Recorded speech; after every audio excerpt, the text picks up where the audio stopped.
What a piece of junk! This is the Shattered Order podcast. Go switch off!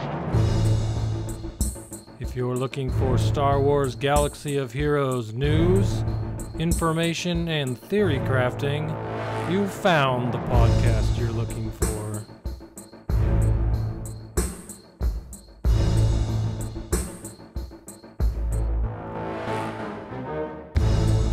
With your hosts, GoodNightPunk and WinKILLERinc.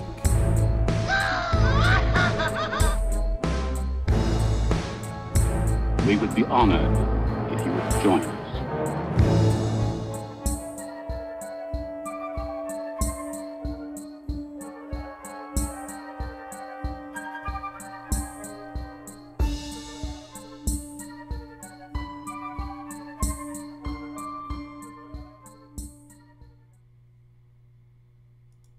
Hello, everybody, and welcome to the 121st episode, 121st episode of the Shattered Order podcast, and it is going down tonight harder than a Star Wars Galaxy of Heroes server. What's up, Wink? I'm GoodNightPunk. We're here. Let's do this. What's going on, buddy? We are. Let's do this. There is a lot to talk about this week. But, how's it going? It's going good for me, man. It's about to be the weekend. I don't have to work tomorrow, so I'm going to just enjoy my night. Ooh. Enjoy tomorrow night. It'll be Sounds nice. Jealous. Sounds awesome. Yeah, I know. You got the luck of working weekends like I do sometimes, so I feel you. Yeah. Yeah, it's always fun. Yeah. Always. And then I get to go watch my Packers get smashed on Sunday. It's going to be great. Who are they playing? The Rams. Oh, fun. Oh, yeah. Beautiful. I'll have to switch back and forth with that one. Yeah. All right. So. You had something funny, didn't you? A joke or something? I did. You told me you had a joke. Yeah, I said it in the intro. Did you not listen? No. I said it's going down tonight harder than a Star Wars Galaxy of Heroes server. Yeah, that's true. Oh man, come on. Whew. All right. Let's go ahead and jump into our first topic. All right. Hey guys, what did you do in SWGOH this week? First and foremost, I would actually like to give a big shout out to the sultry female because I have this awesome, lovely new iPad which should prevent any sort of issues with sounds not playing and stuff like that, because my old iPad it was like the second iPad ever, and she went to this conference this past weekend and she actually won the iPad, but she already had one, so of course I got the iPad. So yay! I am very excited to have a new soundboard that is much more responsive and works like it's supposed to. For something more towards this decade and not last. Yeah, exactly. It's quite nice. Perfect. Can deal with that. Indeed. It sounds beautiful. It's wonderful. I love it. It does sound beautiful, doesn't it? So great. All right, so there wasn't a whole lot I did in SWGOH this week. I got 7-star Chirpa. That was pretty cool. I did get... Okay, so this is the third week in a row, I believe, in which I get to talk about a ridiculously awesome mod that I got. And this one actually started out, I've just been, I guess primarily due to the weekly store refreshes, I've been buying all of those slicing material, and I had a lot of them. So I went to my mods, I sorted, I filtered, I selected, first I started with blue mods. I was looking for ones that had 13 to 16 speed roughly, and I was going to level those up because I love those mods. They, have pretty good chance of getting to be those elite mods. Well, I pretty much sliced all those up, so I was like, hey, I'll go check the green ones. So I checked my green mods, started sorting for ones that had 10 speed, and going from there. Well, I had 2 crit damage primaries that had 10 speed, and both of them were speed set bonus.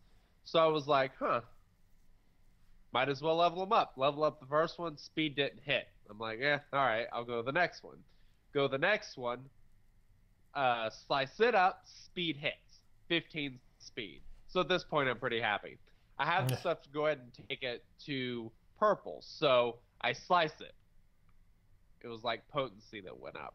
I was like, okay, still in a good spot. Like, it's 15 speed set bonus. So even, once I finish slicing it, it would only be 1 speed slower than my best crit damage primary that I have anyway. So I was like, I'm going to go ahead and just slice this thing on up and use it, because it'd be great for Reven.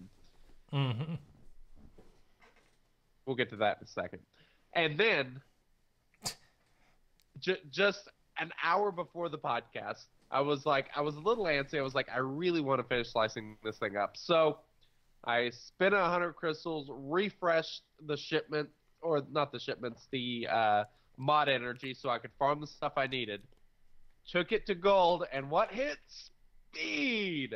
I was so excited. So it ended up at 20 secondary speed. It is gold. Tomorrow morning, first thing, I will be doing my refreshes to take it on up to 6 stars, so it will be at 21 speed, crit damage primary, speed set, and yes, it is already on Reven. I am super pumped. Oh, which, by the way, that was the other thing. I unlocked Reven. What'd you do? That's not much. That's not a big deal. Yeah. So I guess right last week I was very much on the fence and couldn't decide what to do. And I said if I could do it for $150, I would seriously consider it. And I felt pretty confident that I could do it somewhere in that range. And we threw out the poll question, and so I don't remember exactly where I was last week. Unfortunately, I wish I did, but I might be able to find it real quick. Actually, I can find it real quick. Here we go. All right, so last week, before I decided to go all in, I believe this was on Friday, so it was already a day or two into the event, and I had Basilisk finished. I was 10 out of 100 on Jolie, so I needed 90 more from him. I was 43 out of 85 on Mission. I was 18 out of 85 on Zalbar, and 56 out of 65 for T3. So I needed quite a few shards. And yeah. T3 was the one I thought was going to really screw you. See, here's the deal with T3. So you're able to do the 100 and the 200 crystal refreshes, and you're still, even at 200 crystal refreshes on T3, you're spending 60 crystals per shard. So that is really good value, even compared to the shipments. So unlike Mission, who once you get to the 200 crystal refresh, it's basically the exact same price as shipments. So T3 was the better value farming. So I was just going balls to the wall farming T3, and I decided to get a vault and see what would happen on the slot machine packs. And I had really good luck there. It went pretty well. It was pretty evenly distributed. I kind of kept rough track kind of as I was going, but I had it was like 40 shards hit on Zalbar, I believe, and then I had a couple 20s for Mission. Ooh, that was nice. Yeah, the Mission ones are surprising to me. 40 on Zalbar isn't, because I got him from 4-star to 7-star quick in those packs.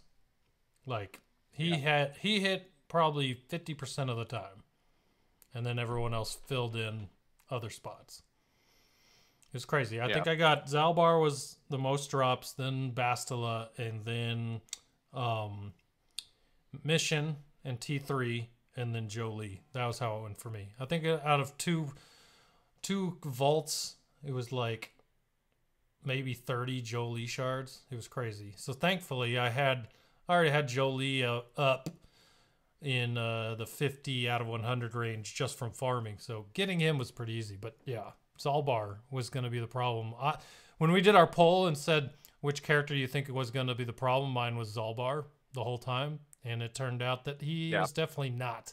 It was Mission, like a lot of people were saying. She's the one that took the longest for me.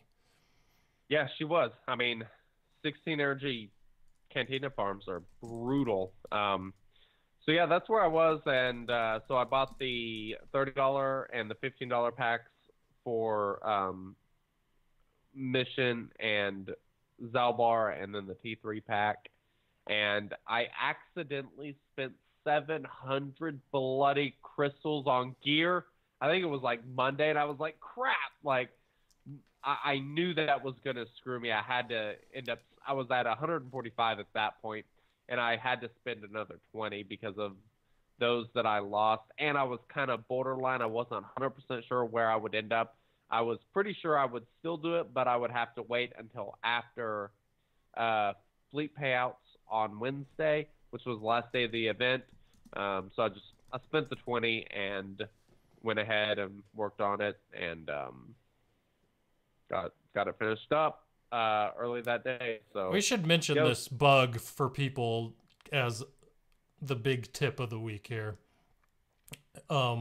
because this happens to me too, and I know exactly why you ended up buying that. So for everyone out there, if you did not know, I need to get a video of this and submit it as a bug, because it can really screw you. But if you go into a character and you're looking for gear and you hit find on a piece of gear, you know how it'll show up all the stores that it's available in, right? I think if there's 3 places where you can buy it in stores, if you buy one, the other 2, after you buy the one, the other 2 will flip spots.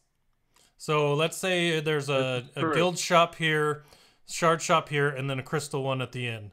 If you buy one of the first 2, the other 2 will swap places. So the minute you go to buy the one that you think is for shard shop, whatever shard shop currency you're trying to buy it for, it'll actually be the crystal one there now.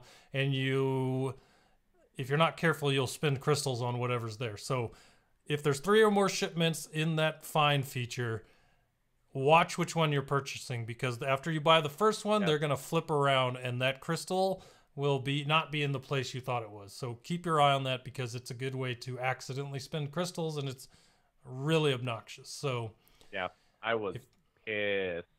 Yeah, especially when you're trying to use your crystals correctly to get a awesome character, and then you buy something you do not need, at least not in that quantity for that much crystals. So, and what's funny is I never buy stuff that way. I always go to the store and actually buy it rather than buying it from the little finder thing. So yeah, that's your big tip for the week. Do not do as I did. But as we'll talk about in a second, I am obviously using Reven Arena, and we will get to that shortly. So, GoodNightPunk, go ahead and tell us what you did in SWGOH this week. All right, so not a whole ton, but some good stuff nonetheless. My main account, I got a 3.3 million galactic power, and I would just like to point out that it's, even if I'm not going to get one of these marquee ships and buy it, and wait, I've never bought a ship, by the way. You know I hate ships, so that's just not going to happen. But I love when the marquees come around, because the galactic power bump is ridiculous when you unlock these new ships. It's like 22,000 or something like that. So unlocked the B-28 today. That bumped me up to 3.3 million, so that was pretty nice. Yeah, so keep your eye out on those ships. If you haven't unlock them, just because you're not going to use them, each one of those you unlock is a large chunk of galactic power. It's not like those tiny little 1,000 galactic powers you get from certain characters and stuff like that. But when you unlock a ship, it's a lot of galactic power. So if you're sitting on ships not activating it, you're sitting on a lot of galactic power. That's true. Some people are very anti-galactic power. I think Reven took me over 3.7 this week, but yeah, those ships make a huge difference. Why would anyone be anti-galactic power? Because of territory war matchups. So you want an easier matchup? Yeah. All right. Yeah, that's been a thing for a while. Sandbagging galactic power. A couple people in our guild do that, as noted in the live chat. Beautiful. All right. Well, anyways, I Zeta Chewbacca's loyal friend. So, actually, I should say I Zeta'd all 3 of Revan's abilities, and then I Zeta'd Chewbacca's loyal friend. So, for the first time, I don't have any Zetas in waiting. It's crazy. This is a new territory for me. Wow. So I spent 4 Zetas this week. The last time I spent 4 Zetas was when I when I went on the bender with Traya, Nilus, and Scion. There were 4 there, so it's Nilus, Scion, and then the 2 on Traya. That was the last time. So, and the only ones I think I spent between there that I can remember are my Ewoks. It's crazy. It's nuts, but spent some. I got my Reven to gear 11, 5 out of 6. So I'm almost to gear 12. He's ready to go, but I decided to run them in arena. Despite not having them all at gear 12, I have let's say 3 out of the 5 I run in arena are gear 12. No, sorry, 2 out of the 5 I run in an arena are gear 12. The other 3 are gear 11 right now, so I'm trying to work those other 3 up. But started that this morning. I haven't lost yet, so that feels pretty good. Nice. Actually, I should take that back. I drew on one of my matches. But that was because I made a stupid decision and got hard-headed trying my best to take out Nihilus, and that stacking health power just drives me nuts. So yeah, it can be very frustrating to say the least. I'm like, all right, he's yellow. Oh, he's almost full again in green. That's fantastic. But I also did, not even knowing anything about the Sith raid or the comp to use in phase 2 with the Reven, I used a pretty crappy team and got 3.5 million on the first try. No resets, nothing. I was pretty happy about that. So I'm excited to put together a team that actually is good there, because that'll be very helpful to my scores, my minimal scores for that raid. So pretty sweet. And then the last thing, this one really surprised me. I showed it in podcast chat and in guild chat, but I had a 14 speed blue health. So it was a speed set mod. It was a cross. It was a health primary, and it had 14 speed on it. It was on my Traya. No, it wasn't on my Traya. It was on my Traya after this, but I decided to slice it up. It hit speed both times and went up to 24 speed.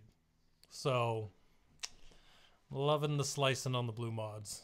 I don't have a whole ton left now, but I keep finding random ones to keep going. So, I'm still slicing those blue mods, and it is working out really well. So, I'm pretty stoked about that. Nice. Other than that, it's just been daily grind here and there and all around the square. So, doesn't sound too bad. You're done farming the Old Republic characters now, obviously. So what are you working on now? Anything specific? Or I will say that is the best thing about having Reven is the freedom to farm whatever in the hell I want without the pressure of like, okay, so I have to get these guys done. It's so great. I totally agree, because I started farming Bosk, who I've always wanted to farm. I just never took the time to. I'm farming Bosk and Imbo right now from hard nodes. And I'm farming Lando in the ship fleet nodes, whatever you want to call it. I don't know. Anyways, I'm farming Lando's Millennium Falcon and Lando, and then L3 from Cantina. So Yeah. All the ones that I want to go after now. Because I really want Yeah. Lando's Millennium Falcon. I like that ship I a lot. agree. And then, you know, Need all L3 with all it. the best bounty hunters for it. Or Yep. getting all the best bounty hunters. To be able to make 2 teams would be really nice. So. Yeah, I'm farming a lot of the same stuff. I'm farming Bosk Lando's ship. I am farming L3 from Cantina. I am also working on Visas Mar. So Bosk is 81 out of 100. Visas is 37 out of 100. So both them should be finished here before too long. And then as my light side, I am of course farming Rose. Then I am also working on Embo. I should have said that I still only do the 3 rows hard nodes a day. No more, Yeah. just 3. I do 3 of That's her and totally that's fair. it. And I just got her to 5 stars, so there we go. Doing the Very 3s, nice. I got her to 5 stars. That's funny. Not bad. It's- Yeah, mine's at 5 stars, so I'm 12 out of 85 on her. I can't wait to be done. I finished her on my alt account, so I literally have nothing on the light side on my alt account. And basically, Wow. you know that node in stage 1 of light side that always has those little, gosh, what are they called? They're like a square with 6 circles on it that you always need them. I have no idea what you're talking about. Okay, let me see if I can find it. You know, I know you Talking know what I'm about, talking about. training droids, or is it No, gear? it's a piece of gear. It's a white piece of gear that you always need. Oh, yeah. Let's see here. There's a lot of those. There's like the It is called a BAW armor mod, Mark Yeah. 1. that's what I And was the trying to one, think of. and when you, usually when you I sim hate that those one, things. you get like more than 1. It's crazy. It's weird. Yeah. If you do 1 battle, you can get 2. So I want to say, this is total guess, but from what I've experienced roughly, the white gear has close to like a 200% drop rate. I think it's like 175 to 200%. Like you get a ton of those, and then the greens are closer to 100%, and then it drops down dramatically after that. I'm not exactly sure what they are, but that's Yep. kind of rough. Well, I farm that one all the time because I always need them. And so I've just been doing, for my 3 on my alt account today, 1D, because that's the one I always end up doing. And it has a bunch of white stuff that I always need. So, Yeah. well, it doesn't actually. It only has the BAW mod. So I look at the BAW mods I have on my account right now. It's at 28, which is actually pretty good because normally I'm near 0. But I think one of my other nodes I'm farming right now has that on it, so it's been better. But I always It's do nice 3 when on you that. get 6 to- energy, 3 on that, be done with it. So we spend 18 energy, big deal. Yep. That way I don't have to look through for a light side node when I'm farming gear. I can just farm wherever I want. Not Yeah. a bad idea. All right. Did you have anything else? No, man, that's it. We'll see what happens this week. I'm been kind of quiet. Well, it's been kind of quiet outside the game, community-wise, but the inside the game got plenty going on with Reven and testing and raids and all that other fun stuff. So Yeah, that is true. All right, let's go to this. Since everyone loves a good poll, let's dance through the results and see what you thought this week. beautiful. Well, Every time I hear that. what was the poll question this week? All right, so the poll question this week was basically about the road ahead. We know they were saying that the new quarter started October 1st, and we could expect a road ahead post at some point after that. So it is now October 26th, and we don't have it yet. So the question was basically based around, what you think is going on with this road ahead, what's coming in it, when is the actual road ahead coming, you know, all those types of things. So, as well as a follow-up question to last week and the week before about Reven, just a few small things to move forward. So the first poll question, I got the results up on the screen. I decided that, you know, it'd be nice for you guys to see what we're talking about as we talk about it. That way you're not trying to visualize it. So it's up on the screen. First question. 1 week into Revan's existence in the game, how do you feel now about his power level? Because last week there was a lot of people down on how good he was or bad he was going to be in the arena, all these things. And I was kind of curious just to see, after playing against him or with him for a week, what people's thoughts on him were. So, at 150, there were 155 responses to the poll this week. So thank you to everyone that went in there and did that. The over 50% of people answered the same as last week. He's on par with characters like Traya. So basically, a lot of people their opinion hasn't gone down or up. It's just about the same, and they feel like he's a very powerful character, but not, you know, too far cut above like Traya or Thrawn or those types of characters. Yeah, makes sense. I agree. The second highest there was 19%, going all the way to the top with it for overpowered. And I can see that sentiment for some people for sure. He is a really, really good character. So I can see why people would put that answer in there as well. What would you answer? This is a great question. I don't think he's overpowered. I kind of think it's probably a 4. That's kind of what I was thinking last week, if I recall correctly. And I mean, he's incredibly good, but I mean, he's obviously beatable, and he's beatable with multiple teams. You know, there's actually a Tarkin-led team that can beat him. It's like Tarkin with Thrawn with the Triumvirate can actually beat him. The Triumvirate can beat him. Rebels can beat them. Night Sisters can beat them.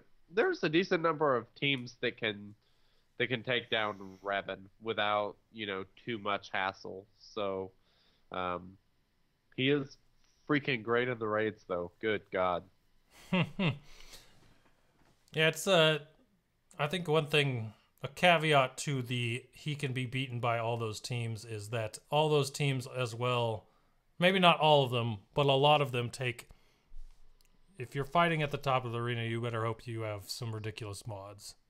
Because in some cases, if you do not have that, you are SOL. So yeah, I'm talking equal mods. Equal mod wise. Whenever I talk about teams, that is kind of, I mean, equal mods. I think it should be automatically understood, just because, I mean, obviously, if you're fighting a team with superior mods, it's going to be difficult, almost no matter the team. However, I do think Revan's kit is built really well to where you can handle teams that do have superior mods to you, and I think that's what makes him quite good. Yeah.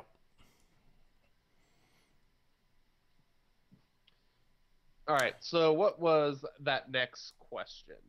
All right, poll question number 2 is, how long do you think we will wait for the Road Ahead post to drop?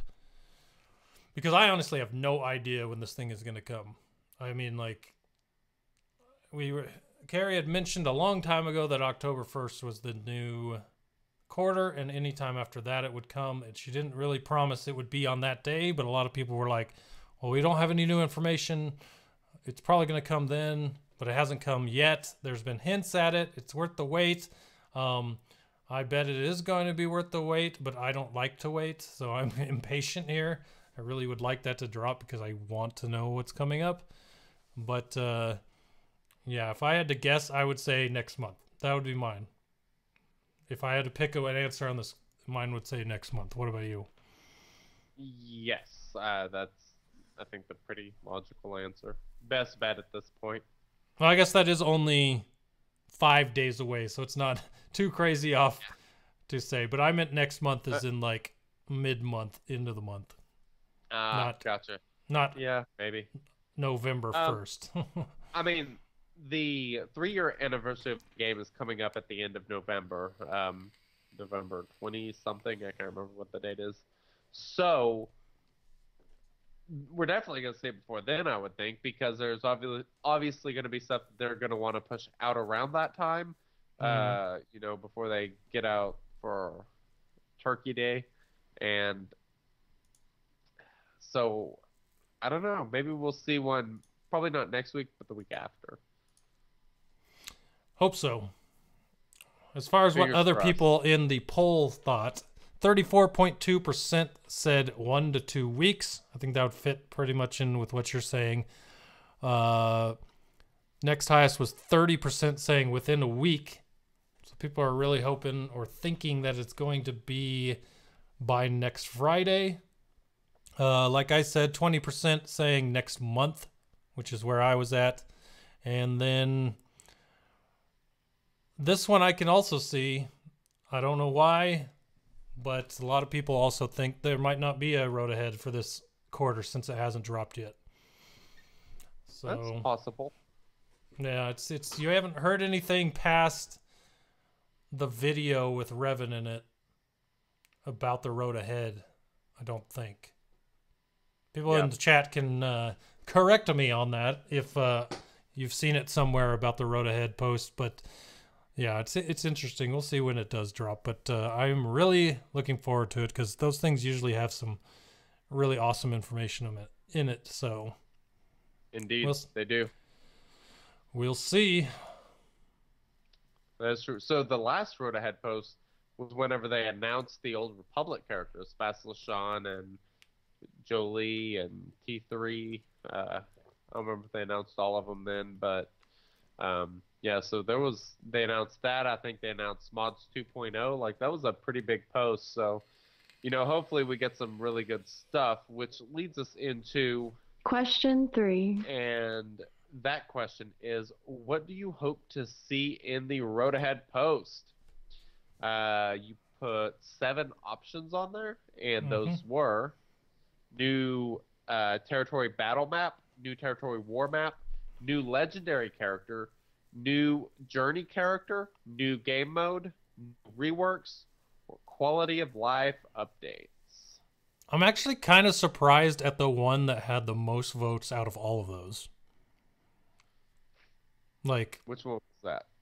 So the one that had the most votes with 100, it's not the one on the screen's a few votes behind the live one I'm looking at, but there were 100 votes for new reworks. So the one that people wanted the most out of all 7 of those were for old characters to get reworks. And I know I can see why. We all have those characters. We all want to be able to use them. We want them to be good characters.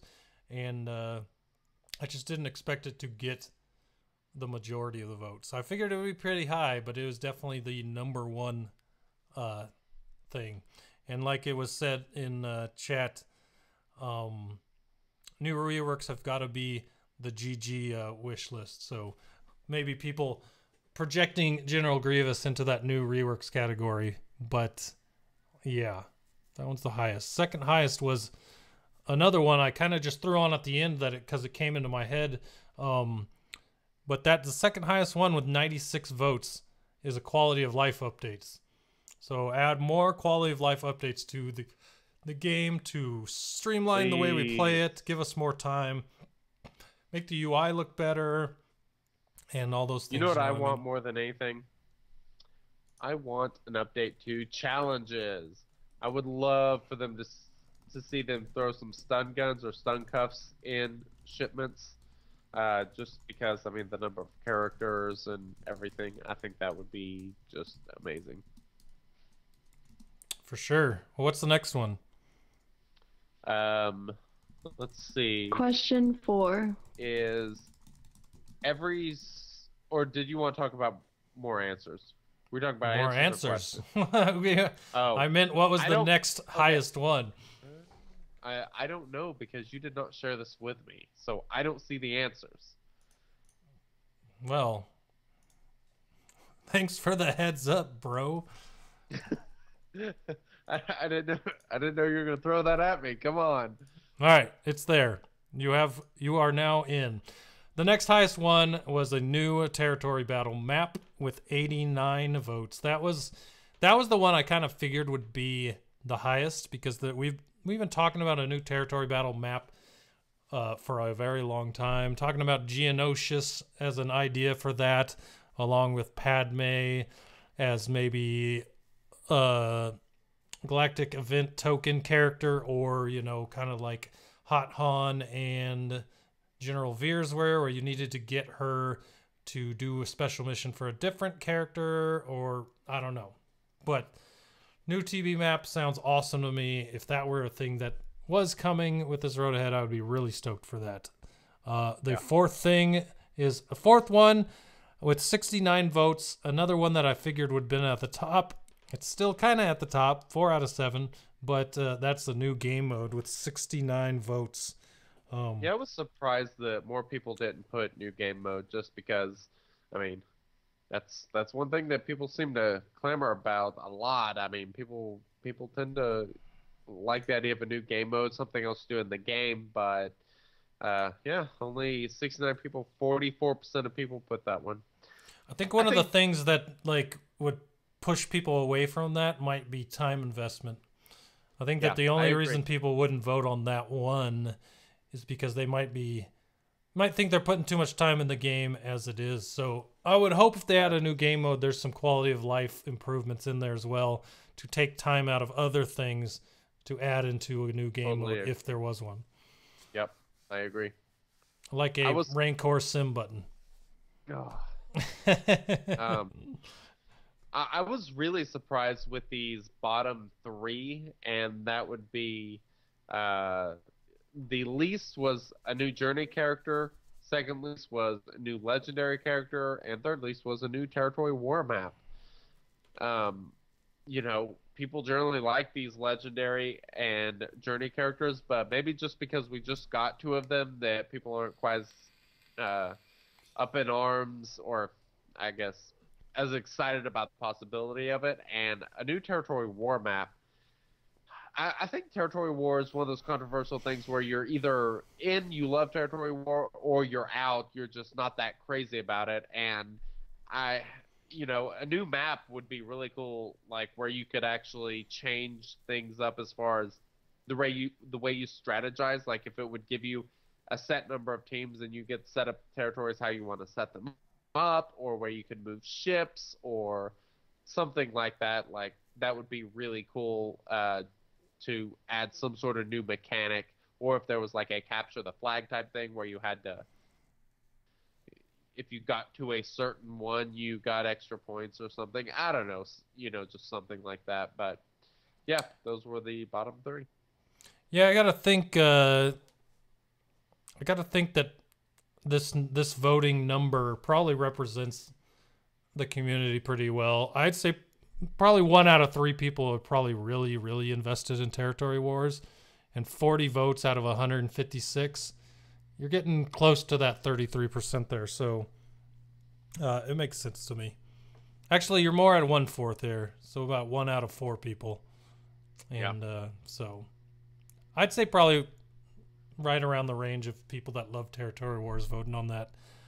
I am not a huge Territory Wars guy. I hate the fact that it's a time investment all day long, because you don't want to blow all your counters in one phase, because then you get to another area, you don't have them for that. So basically you're having to check into it all day long, and it's a huge time investment. The game mode is super fun, but the amount of time on that attack day that you have to spend checking, it kind of drives me crazy about Territory Wars, as fun as it is. So I could see why people wouldn't want that and why people would. It is a fun game mode, but on the other hand, it is very time consuming. So, which is nice that we don't have it too often, so there's not burnout on that. That's, I think, a really important thing about the way that they kind of set it up and everything.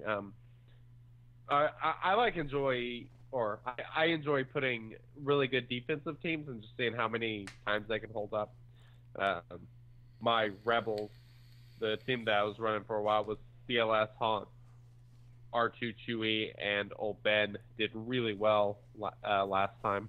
It's always fun when you like check your team and it's like they have no protection or they're low on health or something, and then you go back later and it's gone up another battle and they're all like full health.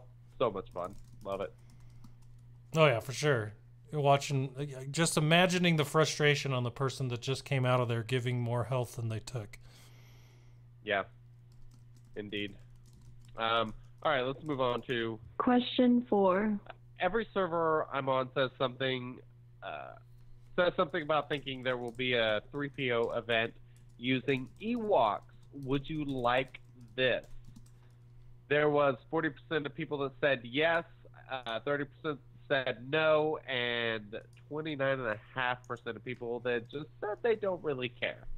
I think it would be pretty cool. I wouldn't particularly want to see Ewoks, but there's not really a great use for them in game anyway. They got a rework last year, so yeah. I gotta think that some of these factions that are not used often anymore, really, besides Ewoks are used in territory wars a lot, but other than that, they're not really used in a lot of places. I gotta think some of these factions that aren't being used, they want to bring people back to them, like clones, for example. I could see them not this year or anytime soon. I could see clones being one that's used for legendary because people have given up on them for most things at this point. Terrible idea. I know. Well, so's Ewoks for you, probably. So. Yeah, I think I'm actually in a better spot with clones than I am Ewoks, surprisingly. Well, you just got Chirp at a 7-star, so you're on your way. True. Yeah, indeed. I, for one, would be stoked about this. Not because it's C-3PO, but because I got all my murder bears at Gear 12 with Zetas ready to go, and I wouldn't have to panic anything for this if it happened. So I'm all for it. Let it happen. I don't even care what character it takes or it gives you to use Ewoks. If there's an event that uses Ewoks to get a character, I'm in. I don't care who it is. It could be Jar Jar. I'd be fine with that. Just give me the free character. Here's the question. Do you really think if they brought C-3PO to the game, the Ewoks would be how you get him? You know what? Here's the thing. People keep having these theories on how legendaries work, and they've all worked a certain way up until this point. But here's the thing. They can swerve it at any point they want.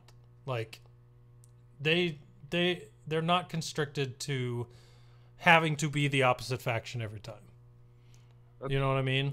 And there is a legendary already that does not use the opposite faction in Yoda. So it is in the game. That's true. But that was the first one. That was kind of an anomaly. I mean, it's possible. They could do anything they want, right?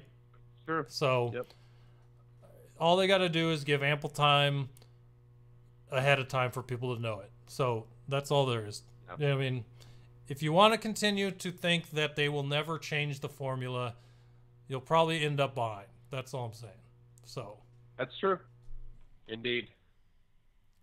All right, let's go ahead and go to question number 5. All right, question 5 was... Sorry, go ahead. I forgot. I shared it with you. You're good now. With lots of talks about Separatist reworks, do you care about this or don't care until it happens? There was a huge portion that said, I look forward to all reworks, and that was almost 60% of people. There was 18% who were not interested, 18% that said they would be excited for this, and then that last little bit, that 4.5% of people said, I'd rather have new characters than reworked old bad characters. Yeah, see, I put that answer in there for this reason. And it has to do with Separatists as well. Some of those Separatists would have to have ginormous reworks to them to actually be good. Newt, for one, Magna Guard. There's a lot of them in there that just need a lot of loving, and it's interesting. It's not so much a rework overall thing as it is for the Separatists. But I'm on the I really want the idea of this Grievous rework to be a thing that happens, but I had this shattering thought in my head this week that made me realize that if it does happen, it's probably not going to be the type that I want. Because if he gets reworked, it's probably not going to be as a droid type of rework. He's probably going to be reworked to work with droids still, but more of a separatist leader, right? So unless he came with a rework to droids, it probably wouldn't give me what I want as far as arena droids go. So I just, now I'm at the point where I'm like, okay, well, this might be a thing that's cool, but my separatists are terrible, and it would take a lot of work to gear them all up for this rework. So I'm excited for it, but if it can come whenever it wants to come, and I'll be happy. But I am also on the I look forward to all reworks train, because I think they do really well with most reworks that aren't named Mace. So that's true. Yeah, there's a lot of reworks that have been done that have been extremely good and pretty exciting. But yeah, I'm lukewarm on the reworks. They're fine, but I don't always love them. There have been a few that I really liked, but no. You liked Kylo, right? I was okay with that one, yeah. Yeah, or Boba. Did you like Boba's that rework? one wasn't too bad. Yeah. That one was okay too. Yeah. I seem to remember you really liking those ones. Yeah. I was a pretty big fan. My first two Zetas in this game were Boba and then Kylo. God, you know what? Memory lane right here, though. Remember how much we complained about how bad, like, biggest regrets in the game, farming Kylo. Like, that was one of our biggest things. And then suddenly, hey, Kylo's getting reworked. He was so bad before that rework, and then he turned into just a wrecking ball. Well, the funniest part, I remember when the game started and I started playing it. After the Force Awakens stuff came out and they started releasing characters from Force Awakens, and they're like, every Chromium had it printed right on the Chromium pack that said, you know, best chance to unlock Kylo Ren. Like, it was just this massive deal. And then once you did, you're like, can I get my money back? Can I have Rey? Because Rey would be really nice right now. Yeah. Because we all know how Rey was in Arena in the early game. She was a monster. She was just like one-shot cannon. She was awesome. Yeah. If you had her and Geonosian Soldier in the same team as your attackers, it got real nasty. Oh, yes. It did. For sure. So the last question. So what was this little bonus question?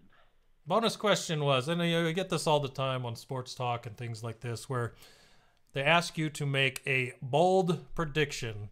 So I asked you to make bold predictions from the Road Ahead blog announcements, and we got a lot of them. We're not going to read them all, but I'll name off one that I thought was cool. You say one, and then we'll go back and forth for a little bit. How's that? Okay. Sounds good. One of my favorites, and it has CG Carry is actually a complex AI program. Nice. That's pretty bold. Yeah. Let's see. Somebody put there hoping they finally announce Jedi Luke. Ah, that would be surprising for sure. Not even some. Well, I guess that would fall under new legendary character or a new journey character from our poll, but not something I thought about when I put that there. I'm not going to read the Lions win the division as a bold prediction. That would be rude. But yeah, General Kenobi gets a Zeta to counter isolate. Interesting. No, interesting. That would, I don't know how that would fit in the Road Ahead, but that is an interesting idea. I've seen a couple people mention a Geonosis battle map. So, probably territory war, territory battle. That would be really cool. With clones and or separatist reworks and some new ships. One person even put HK-47 to get the Old Republic tag. That one I definitely don't see happening, but the other stuff would be pretty sweet. Ooh. Okay, here's what I got there. Dash Rendar. Do you remember that guy? I know the name. I can't remember what he's from. What was it? Empire something. It was a Nintendo 64 game. Oh crap! Someone in chat remember. will tell us. Someone will be there. Yeah, that was a great game. Another Shadows one of the Empire says Chicken Bottom. Oh, okay, nice. I would say another cool one I've seen here mentioned a few times: Mythic Rancor. Give us an updated. Please. Give us reskin the Rancor with the Terran Tatak, Terran Tututak, and make it a mythic version of the Pit, and that would be pretty freaking sweet. That would be awesome. Yeah. Totally agree. What else do we got in here? Let's see. A lot of people mentioning General Grievous capital ship. Yeah. There's there's several people on here that put the Reddit community will be very upset and complain. That is that you can take to the bank. I feel good about that one. I don't know how bold that is, to be honest. That's kind of Ron Swanson coming in 2019. I'm in. Let's see. I don't know. That pretty much covers all the really exciting ones I see. I like the very last one. Oh no, it's not the last one anymore. GoodNightPunk promoted to CG CEO. Totally possible. You never know. Could happen, you know. I can't talk about ongoing negotiations. I'm just saying. Yep. That's a little hush hush at the moment. So, why don't we go into this next topic? I'm trying to think of. Well, we might as well just play this because let's be honest. Revan's kind of awesome. I think we can agree there, and I think we should kind of talk about him. What do you think? Let's talk a little bit about him. Steal from the YouTubers. Let's talk about that. All right. Yeah, exactly. So we're going to talk about Revan in the arena and strategies, things to think about if you're using him, and then a couple things to combat him and that sort of stuff. So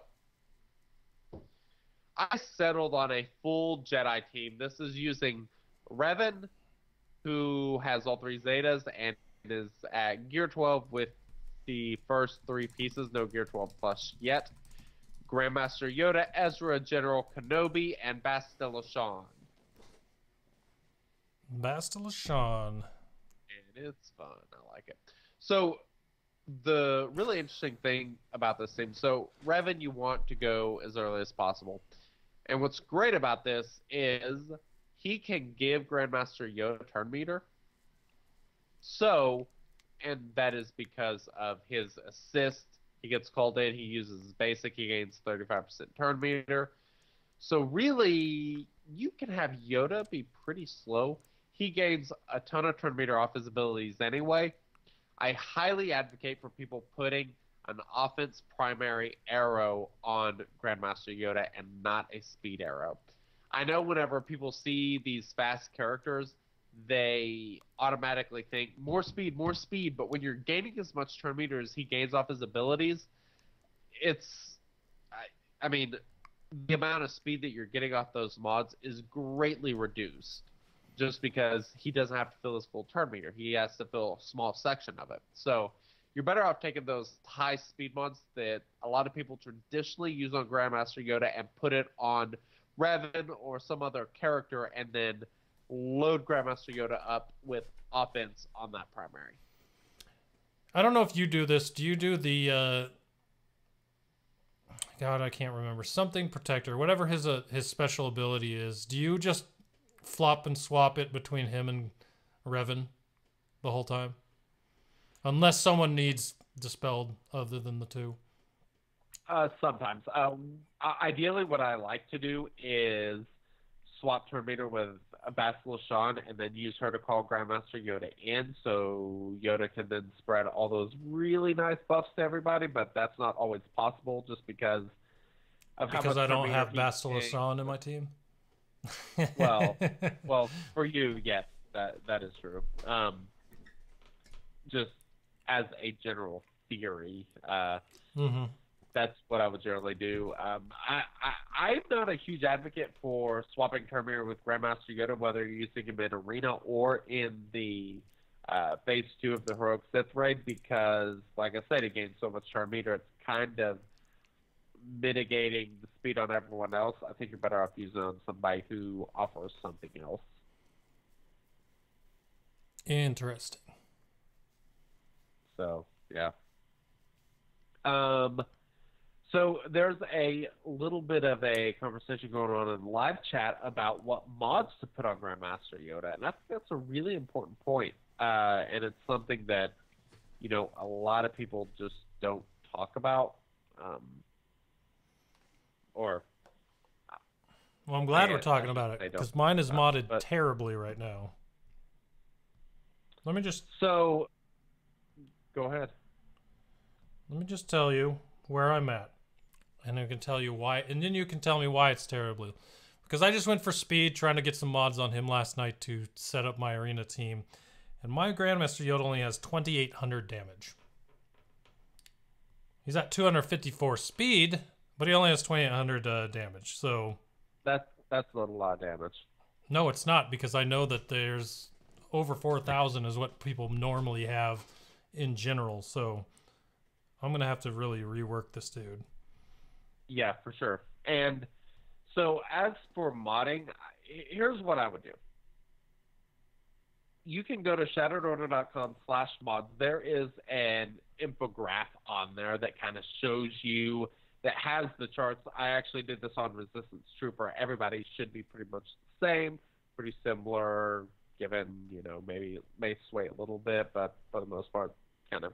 This chart you can use as a general idea for what mod sets and mods you should be using. And I took 4 different breakdowns to see exactly what happened on them. I did crit damage set with crit damage primary, an offense set with a crit damage primary, crit damage set offense primary as the triangle, and offense set offense primary as a triangle. So, as you would expect, the ones that do not have the crit damage primary do less damage than some of the other ones, you know, for obvious reasons. The problem is, so your offense set with offense primary, it crosses over. It starts out at the highest, which you would expect. You're not critting. If, say, you have 0% crit chance, you're going to get more damage out of an offense set with an offense primary versus, like, if you have 100% crit chance, crit damage set, crit damage primary is going to be your best. So when you look at this graph, the crossover point at which offense set, offense primary is not doing the most damage on average per attack is around 16% crit chance. So if you are above that number, you should be using a different set bonus.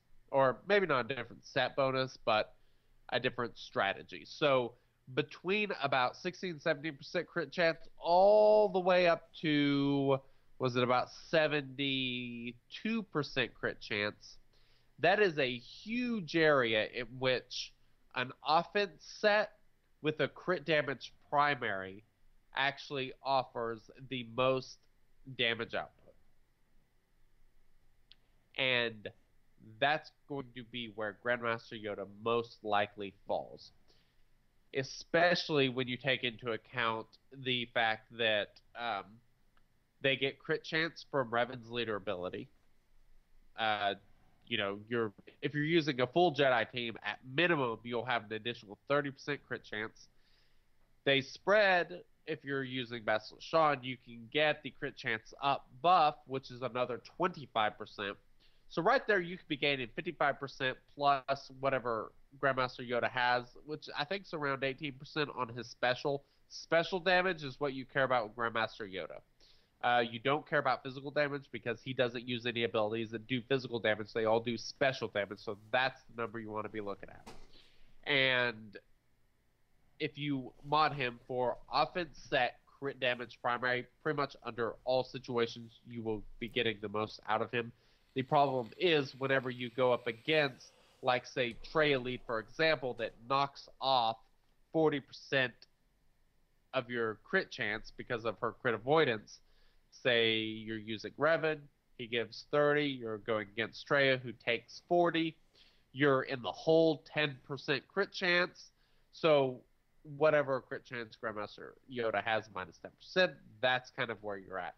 And there are a lot of situations because of how low his crit chance is that you may need to work on buffing that up some. If you can add secondary crit chance or a crit chance set bonus, that could be really good to go with Grandmaster Yoda. So, offense set, offense arrow, crit damage triangle, crit chance set bonus. Ideally, that's what you would want to do on Grandmaster Yoda under a Reven lead for pretty much all situations. All right, so I just remodded my Grandmaster Yoda. Now you tell me what you think of this. All right? All right. He dropped from 254 speed to 202. Is that two? So now we're looking at 180. I'm glad you brought this up. All right. This is really important. So you are using a Reven lead. We need to look at your entire team. What is your entire team? All right, so my team is Reven, Triple Zeta as the leader, with Chewbacca giving guard to Grandmaster Yoda, and with Hermit Yoda and General Kenobi. So 4 Jedi and a Chewie, basically. Okay. So 4 Jedi and a Chewie gets you plus 25%, not 25%, plus 25 speed for all Jedi and Old Republic characters. Mm-hmm.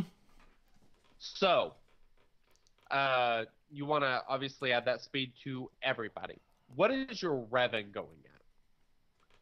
My Reven is 2. My Reven's gear 11. I don't have any. I still have stuff to put on him. He's at 277 right now. 277.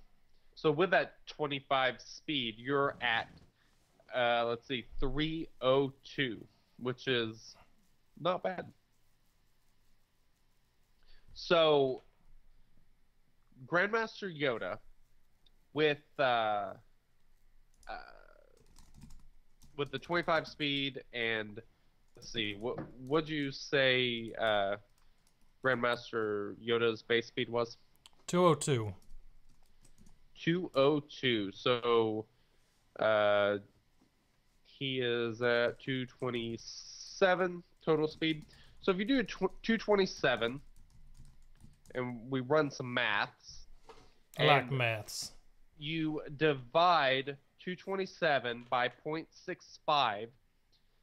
That is the speed he could go at, basically. That would be his speed threshold for gaining full turn meter whenever Reven does his mark ability, whenever he calls everyone in. Because Reven's first ability is call everyone in.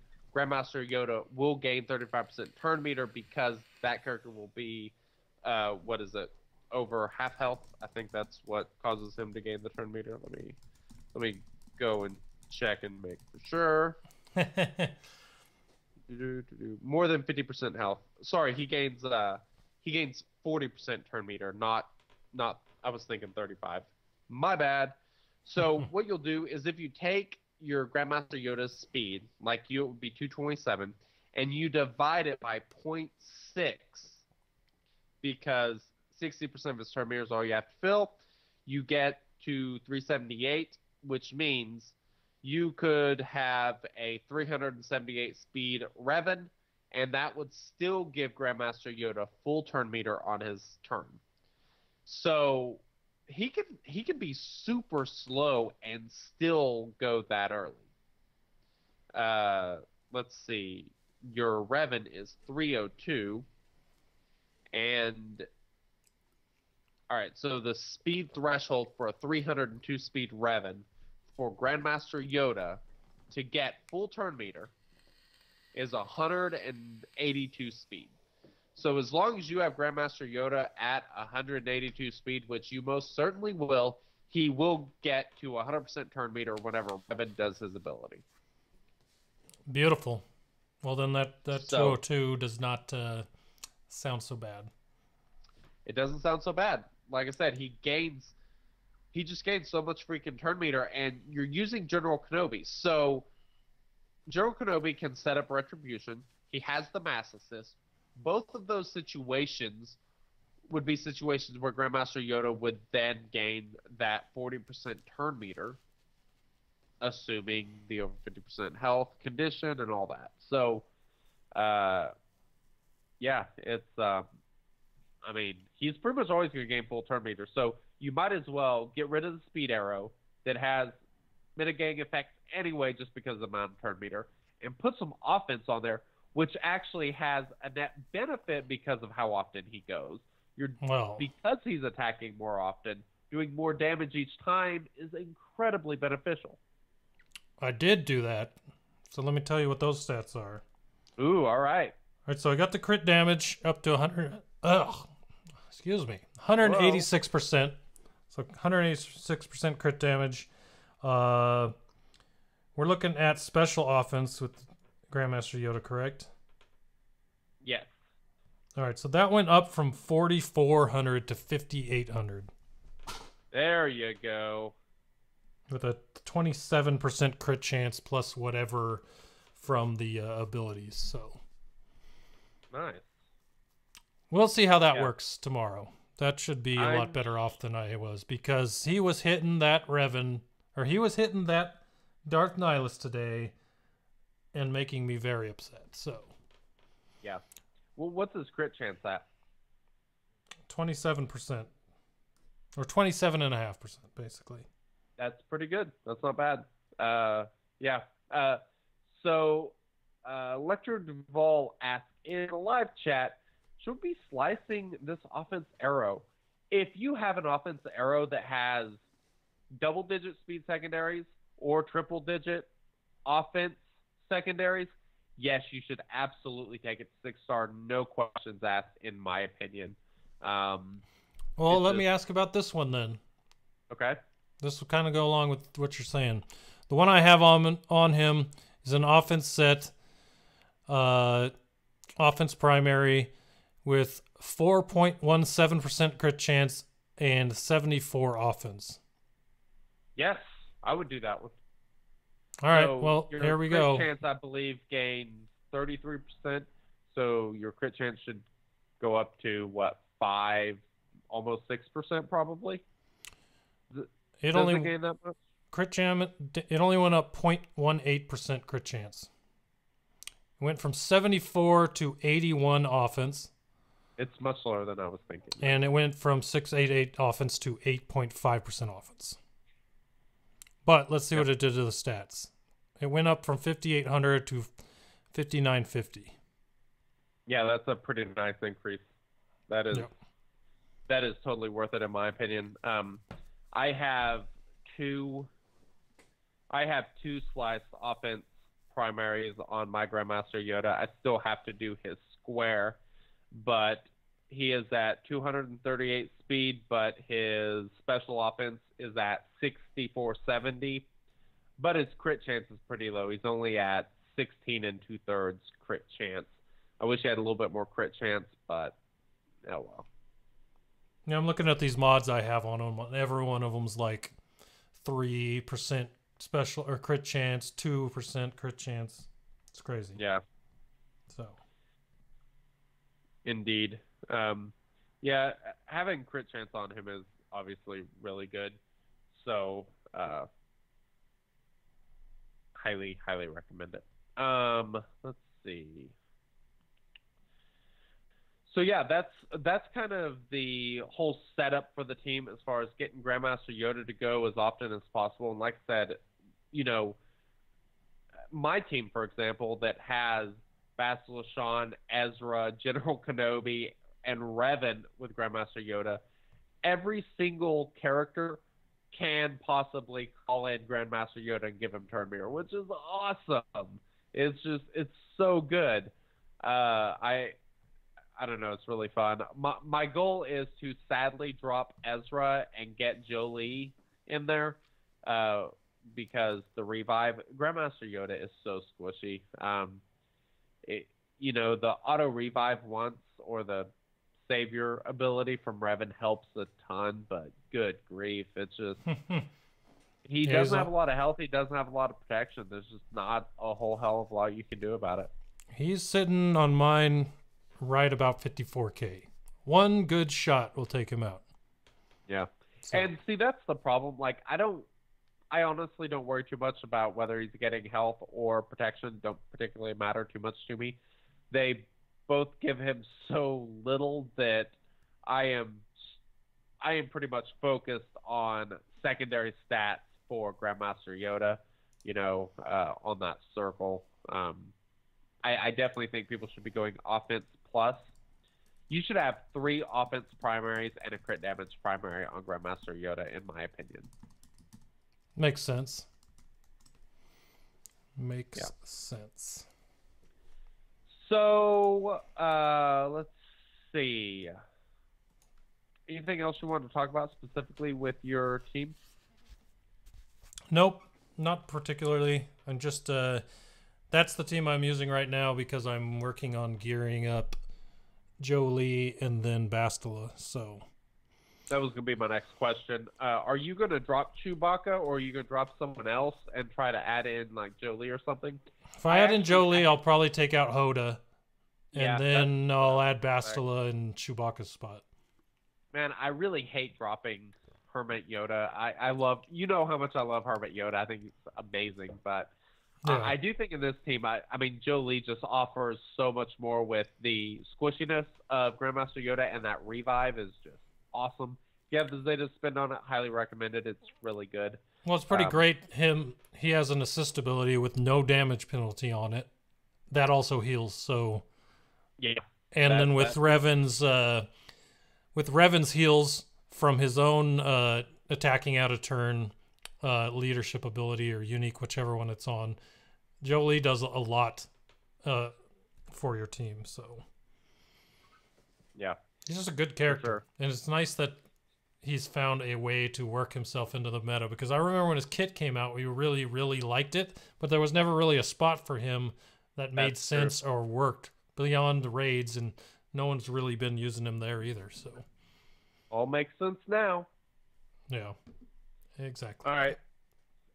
So one thing that we have on here is about attacking other Reven teams. How many of you fought? I fought a lot of them, and I really don't have an issue. I pretty much just press auto, but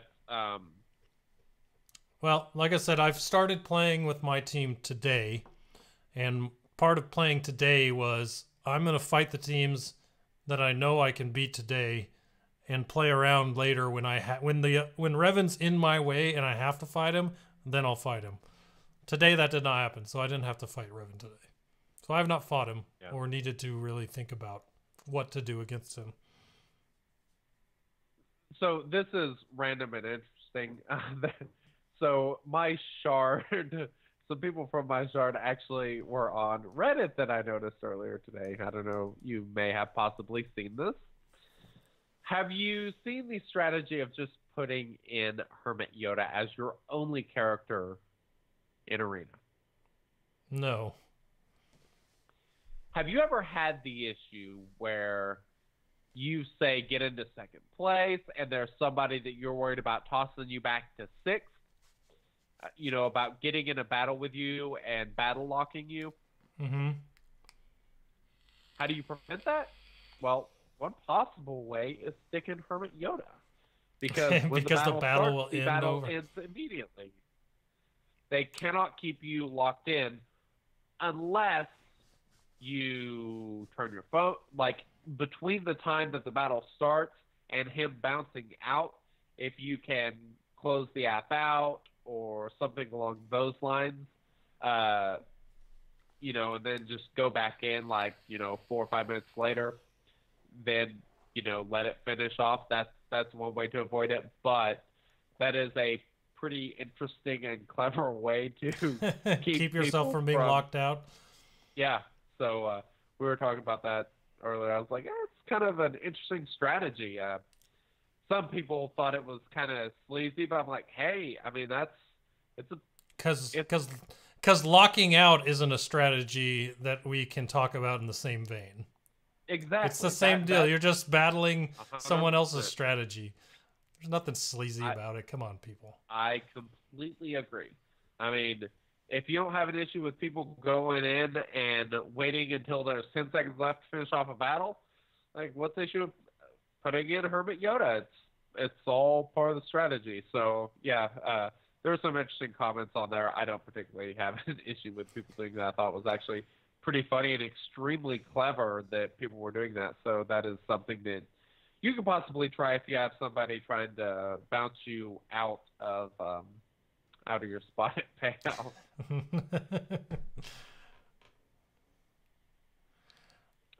Yeah, leaving it overnight is like a death sentence for yourself. Oh yeah, because you literally cannot win on offense. Yeah, you will be gone. You just wake up at 200 and hate yourself. We actually had somebody who, I guess they quit or something. I don't know, unless they did that and forgot about it. But yeah, they dropped like a rock by the next day.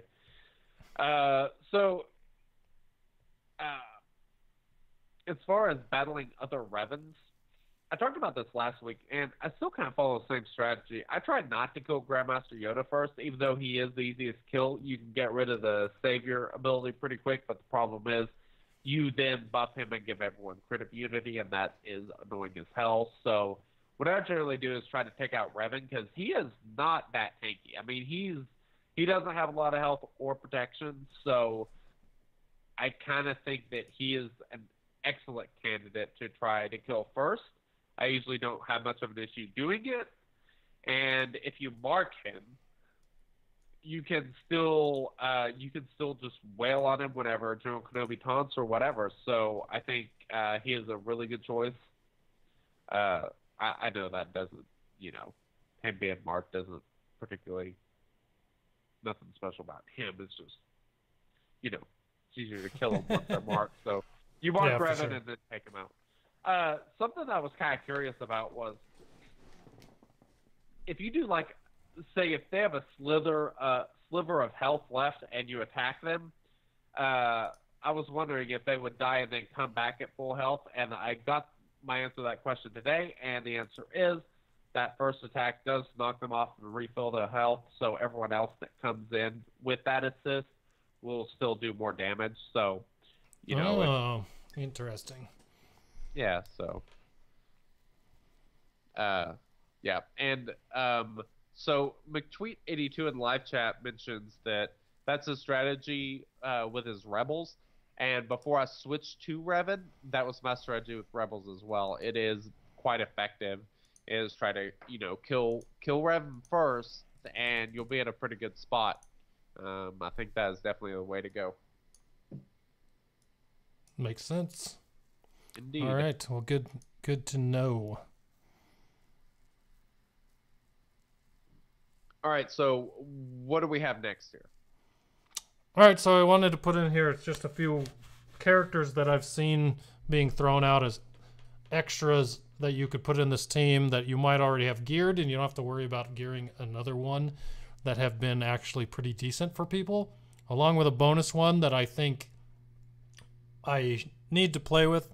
I don't have them geared, so I can't play with this idea right now, but yes. So the first one is Jedi Knight Anakin. Have you seen anyone using him? I haven't, but I like the idea, especially because he's going to get full turn meter. You know, the savior ability, like when that's used, he's probably going to be getting full turn meter, just because of how the low health that everyone has. So there's a decent chance that he can go pretty often. I really like the idea of using him. He is a pretty awesome attacker, so not a bad idea. And plus, if you're trying to beat that Jedi quest, you got to take him gear 12 anyway. That's what I'm doing after Jolie, so you might as well. Yeah, he's got some interesting abilities that include like his offense up he can throw out, as well as healing and buff immunity on his basic. You know, yeah, he's got some interesting kit things that can be helpful there. Maybe not the best option, but if you have him geared, he's one that can be thrown in there immediately that probably will help your team a pretty good chunk. So yeah, and he still has that crazy if someone drops below 50% health or is killed, he gains 100% turn meter in the next attack, deals more damage. Yep, 75% more damage. So he's another character, if you have Revan and don't really have a lot of other Jedi, but you do have him, you could almost mod him kind of like you mod Grandmaster Yoda. Yeah. But you might want to load him up with a little bit more crit chance, since, you know, he exposes himself and such whenever he doesn't crit. Yeah. That's the crappy part, but yeah. There's a lot of heals in that team, so that doesn't hurt you too much. So. Indeed. The other one I had, Isla Secura. This is one I've seen a lot as well being thrown out for Reven teams, and that is because of her basic ability with its stun. So against a Traya lead, this probably isn't going to matter too much. So if you got a lot of Traya leads in your arena still, the stuns from her basic probably aren't going to do that much for you, except against that isolated person, which is always a good thing. But yeah, so Isla, she has a stun on basic. It also has a 35% chance to call an ally to assist, and as we know with Revan's abilities, whenever someone attacks out of turn, they gain extra stuff. So that extra assist call on her basic can really start the healing going throughout the team. Also, if the assisting ally is a Jedi, they deal extra damage. So her basic is just really good for her. Now, I've seen a lot of pictures of people showing her hitting for 5,000 damage. She's an older character, hasn't ever been reworked, so it's kind of, you're gonna see those types of pictures. But I've also seen people showing her hit for 20,000 on crits and 25,000 on crits. So it just really depends on what you do with her mods, with how effective she is as an offensive character. But yeah, she's got a lot of utility with her basic there. I don't think her special's not that great. All it does is recover health. But her unique, she gets 10% crit chance, 65% counter chance, and 50% counter damage. In addition, she stuns her target for 1 turn whenever she critically hits. So the she's also a counter, so she's going to be attacking out of turn. So there's that. Which is doing the bonus damage. You'll want to put potency on her so that she can stun. So yeah, she is quite good. I like her a lot. Plus, my favorite color is blue. You know, a blue lady. Ooh. I've like Honolulu blue. Ooh, no, not like Honolulu blue. Like any other shade of blue. Oh, okay. I was just making sure. Now for something blue a little designs blue. Blue designs blue. All right, yeah, I like that. Now for something a little out of the box. I can't test it right now. I don't know if I can make it work, but I want to take a look at the abilities of this character and just the idea and whether or not it would work. And that is Plo Koon, because his kit is actually pretty good. It's just never had a place or a use. But here's the good thing. a lot of people really like Plo Koon's ship. So there are probably people out there that have Plo Koon geared and just don't use him. So let's look at his abilities and why I put him in this list. Wait. Why would anyone have Plo Koon geared? Like I said, because a lot of people like his ship. Okay, so... Oh, okay, I have a Gear 12. Baston? Yes, Yeah. thank you. And Pathfinder, so... If we need to go look at his ship to prove my point, we could do that. But I know that there are a lot of people in the higher ends of building for sure. territory war offense teams on ships that have this dude geared. I hate battling that ship. It's annoying. His first ability, deal damage to target enemy and dispel a random positive status effect on them with a 50% chance to dispel all positive status effects instead. If an effect is dispelled, Plo Koon gains defense up. Okay, whatever, defense up, I don't care. But 50% chance if he dispels a ability on his basic that he'll dispel all buffs on the person he's attacking. Interesting. So all those buffs that your mirror Reven matches have, it wouldn't be a mirror if you have Plo Koon. I'm gonna guess they're not gonna have him, but he's going to be pull off buffs on whoever he attacks. So and what's nice about that is that's his basic ability, and the problem with the Jedi team is you have like my team, for example. I do have Basilisk, Sean, Ezra, and Revan who can all do it, but they're all special abilities. And when you have teams with counters and these mass assists, that dispel on basic could be super useful. Yes, exactly. Dispel on basic, I find super useful. You know, we all love it on Nilus, so this one's a little more random. Yeah, it's not exactly like his, but yeah. Now it's a little low on the damage side. What is he? He's listed as a tank. So Plo Koon is going to be a little more tankier. He's not exactly listed as a attacker, but his damage on that attack's around 5,000 to 5,700, and by comparison, Grandmaster Yoda's is 8,600 to 9,500. So it's on the low side, but it's the effect that you're getting from it is what you really want. Yep. The other one is special.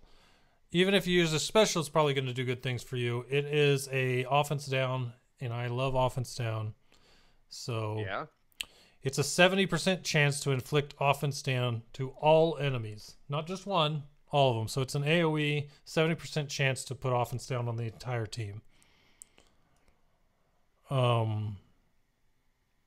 Obviously, that's probably going to get dispelled over time or quickly on some characters because there are a lot of Revan's dispel moving around the protector ability. Probably go away, but if you can get it on a character and it's not hidden for 1 or 2 turns, it's still going to be helpful. I really like this last point. All right. Yes, this is a really good one. His second special is Take Charge.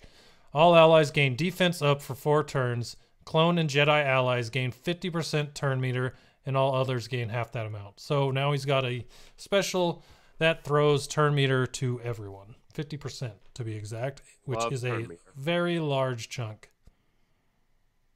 So he's one of those characters that you'll, just thinking about your opening turn order and such, that you would want to have him basically 1 speed slower than your next lowest character. And that way you can, give turn meter to everyone and kind of get the train rolling. But yeah, that ability is awesome. It's Phasma-esque for Jedi. Very cool. Yeah, so throw this out there. If any of you have Plo Koon geared up right now, give that a try and let me know how it goes. Currently, I cannot give it a try myself, but hopefully soon again I will be able to, and we'll see what happens. So, indeed, indubitably. Well, I'm really excited about this next topic. Are you? I am. Let's do it. All right, I'm gonna play this. Hey boys, do you have any tips for us less experienced players? So I got a very big tip here. I'm sure you do. Very big tip. Alrighty, so our new player segment of the week is going to be the Q&A. I'm very excited. I love Q&A. I do too. It's always the best. And here, this is really cool because we actually have a audio question. All right, let's You hear ready? it. Hold on 1 second. Let me. Oh no, you can go Okay. ahead and play it. But I'm going to add something onto the stream here that I love. All right, go for it. All right. Howdy, it's Gorstag from the Future of the Order Guild, and I've got a question for the bearded SWGOH lovers.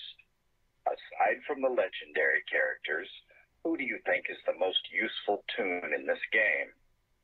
Thanks for all you do for our community. Gorstag, out. I love Gorstag. You're the man. I do too.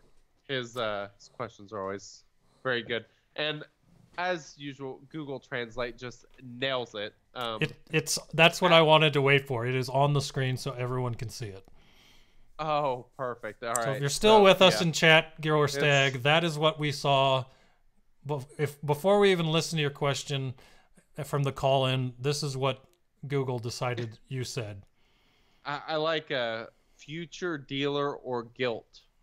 I feel like, oh, okay, sure, Google, whatever. As for the actual question, non-legendary characters who are the best in the game. I mean, well, let me open my phone and take a look. Here's the question. Actually, I know mine. Should we count General Kenobi and Han? They might need to come out. Just because they're not legendary technically, but they're close. I mean, Traya technically. If you got to take them out, then you got to take out galactic event characters. Like, you're running into a slippery slope. I don't know. Take his question for what it is. He said no legendaries, no journey characters. There you go. Unless you want to take out the raid ones, because mine isn't a raid character. So yours is gonna be Wampa, we know. It probably has to be Traya. Yes, if we took Traya out, it would be Traya. But this is my dude right here. Yeah, Wampa. Who'd have thunk it? Wow. Yeah. Yeah. So I think it would be Traya. Herman Yoda's right there. If we take out all of those type of characters, let's answer this also as removing all legendary, journey, guild event, and raid characters, leaving just kind of your basic characters. Who do you think is the most useful? All right, if that's the case, I would say Darth Nihilus. Oh, that's a good one. I like it. Okay, I'm down between two. One of them I forgot and can't remember. The other... They must be awesome. They must be. The other is Rex, because that leader ability is always good. It will never not be good. You can always do stuff with it. It's a ridiculous leader ability. But the other character that I was thinking of that I obviously, forgot was... Oh, I thought I would have found it while I was rambling. Jerry. Oh, that's right, of course. Boba Fett. Ah, gotcha. I love me some Boba Fett. That leader ability is ridiculous. It is amazing in the raids. Some of the best damage output teams have Boba Lead just because he's just so good. And his ship is great. One of the best reinforcements in the game. Gotcha. So, yeah. To go along with what was said in chat, Darth Sion was another one. It was between Nihilus and Sion for me. So, Sion is another one. If you had asked me within the first year of this game, I would have told you Phasma. Yeah, she used to be. What happened? I love me some Phasma. You know, another one is Crew. Kylo used to be that way, but Crew has kind of taken over that spot. He can be a really good tank on just about any team. I've seen him in Rebel comps, in Sith comps, and Rex teams. Like, he kind of fits in a lot of different places because, taunt on opening turn is always great. For sure. I agree. All right, so we had a question in our email inbox. You want to read that one? Yeah, sure. Let me find it. Alrighty. All right. Should be a mere seconds. I'll give you a little bit of a heads up, but All right. we do have show notes. I do got it. Here you go. This is from Fyrus, from my good friends in Dagobah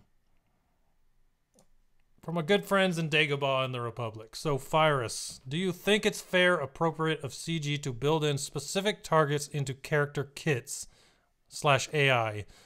Revan always targets Traya for his direct focus ability. Traya always targets Nihilus for isolate, unless there's a taunting tank. JTR seemingly always targets BB-8 for defiant smash, etc. When they've come out previously to say that teams like a Zeta Finn-led resistance team become too powerful if they're programmed to target exposed enemies. Personally, I have less of a problem with Traya than I do with Revan, because you can hide Nihilus behind a taunting tank, whereas with Revan targeting Traya, you might as well pick a different character for your squad because she's not going to last long enough to attack. It's the equivalent of giving Darth Nihilus a use of Annihilate at the beginning of the battle. Thoughts? I don't know. I don't particularly have a big issue with it. The AI should be competent. I mean, having it run around recklessly like Leroy Jenkins is just stupid. Make it competent, make it competitive, and I don't have an issue with that. I'm not entirely sure that these characters are actually programmed to always attack the way stated. I think it's because I have seen situations where that didn't happen when I thought it would.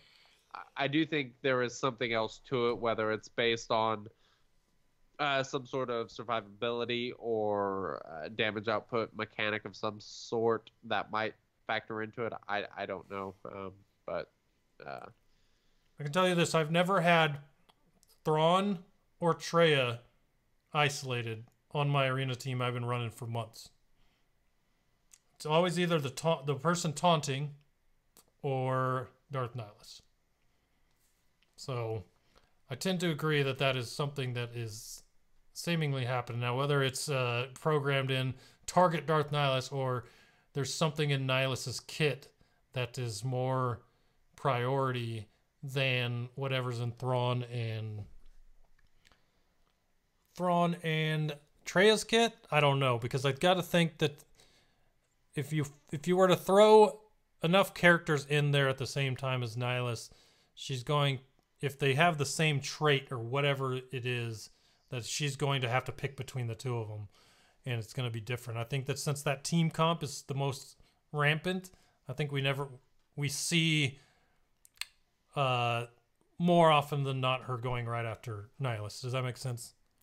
Yeah, that makes sense. So I don't know about RJT. I never really noticed that one. Revan always targeting Traya. It's probably something similar, or maybe they did code in the names. But either way, I don't know. It just opens it up for other teams, I guess. Because if you're coding it straight onto one character on one team, and it's random for another type of team, then that team is going to have a much easier and better time. And maybe that's why we're seeing so many Revan counters. I don't know, but I don't think that I have a big problem with it. Yeah. I just think if it is happening, there's probably a better way to influence the meta than that. But yeah, and I think if that's what it is, it should be some, or I think it should be based on some sort of statistical mechanic rather than, the name of a character. That's what I'm hoping, because Darth Nihilus, okay, I say this, and he could be, but he's probably not going to be in the arena forever. And Rex, we always said the same things for. So at some point, if it's not coded a certain way to go after a certain type of character and not just a specific one, then it's eventually in the arena, it's going to be really random and really bad for the defense of a Reven team. So that's true. Yeah, I think it's probably something we don't know. I'd have to look in the code, because the code is written right in there on SWGOH. So I'm going to take a look at that. I don't think it has anything regarding targeting, though. Well, then I really don't know if it actually targets something, because this should have everything for that ability in the code, I would think. I think that's just the way the ability works. Don't actually have AI targeting type things. Otherwise, you'd see a lot of, preferential type things in there. Could be wrong, but who knows? While you look that up, we'll go ahead and jump into the Discord questions. Discord.me/shatteredorder. If you're not there already, whenever we do Q&As, we announce it there, and we open up a specific channel where you can put Q&A questions, and that's what we're doing tonight. Is we're going to dig into some Q&A questions, and it'd be fun. Maybe get a guest on here sometime soon and do another Q&A and just see how many questions we could get. That would be a lot of fun. Oh yeah, for sure. I would love that. We'll have to figure that out. So, all right. We will start with, God, I'm gonna butcher this name, and I apologize. Ulick Qualdroma. That was with authority. Was that pretty good? That was beautiful. Yeah. Well, that's what you've told me in the past about Patreon names. It was, but don't just say them. Don't pretend you did it wrong. Just go in full bore. Let's run through. Yeah. So when and how do you think CG will do Darth Revan? That's a good question. So the big question I have is, this Jedi Revan appears to be a post-Darth Revan, if that makes sense. So would Darth Revan be going back in time? If so, I would have thought that they would have come out with that first and then moved to Jedi Revan. So I don't know. I don't know. It's a good question. I really wish I had a better answer for you. Unfortunately, I haven't played Knights of the Republic, so I'm not super familiar with all those characters, the interactions, how they work, and everything. But I do like the idea of them doing something maybe like a memory type thing with Jedi Revan, and maybe he goes back into his memory and learns who he was or what he did or something along those lines. I think that would be really cool. And I would love to know GoodNightPunk's opinion. However, he has stepped away from his computer ever so briefly, so we will move on to Dare High. New characters are always more powerful than the old characters, and the old characters become seldom used. SWGOH tries to remedy this with SWGOH tries to remedy this with reworks. Do you think that they will continue and eventually rework all the old characters, or is it possible that we get events for old characters only, allowing in-game users to dust off the originals and give new players a reason to farm old tunes like Tusken Raider? I have an answer for this one. All right. When I read it, this is the first thing I thought of. So the first thing I thought of, some of these really crappy characters like Cup and Mob Enforcer, I don't see them ever getting reworked unless they are in a faction that's getting a rework. Then they might have a chance. But other than that, they've already done something to give you a reason to farm them. and gear them up. And that is territory battles, because the more galactic power you have, the more chance you have to get to the max stars on it. So unless they're part of a faction rework, I don't see some of these characters being reworked. Like Tusken Raider, they have 3 Tuskens now, so all they would really have to do is add 2 more and rework the other 3 to make a Tusken faction. I could see that one happening. I don't know what point during a year that they would just decide, all right, it's time for Tuskens, but that could happen. But for things like Mob Enforcer, when you already have so many good scoundrels, I don't see a reason to ever touch that, you know what I mean? And there's so many Jedi, I don't see Jedi Knight Guardian getting a rework, because there'd just be a long list in front of her of other Jedi to be reworked. So they've already got the incentive in the game to get these characters, and they did that with territory battles. I'm still not gearing those characters up very high. Maybe if I have a random piece that higher level or geared characters don't need, I'll put it on those characters to get a little bit more. But that's the reason they have for existing right now, is to pad your galactic power to help you get more stars in territory battles. But yeah, like I said, unless they're part of a faction rework, I don't see some of these crappier characters getting reworked.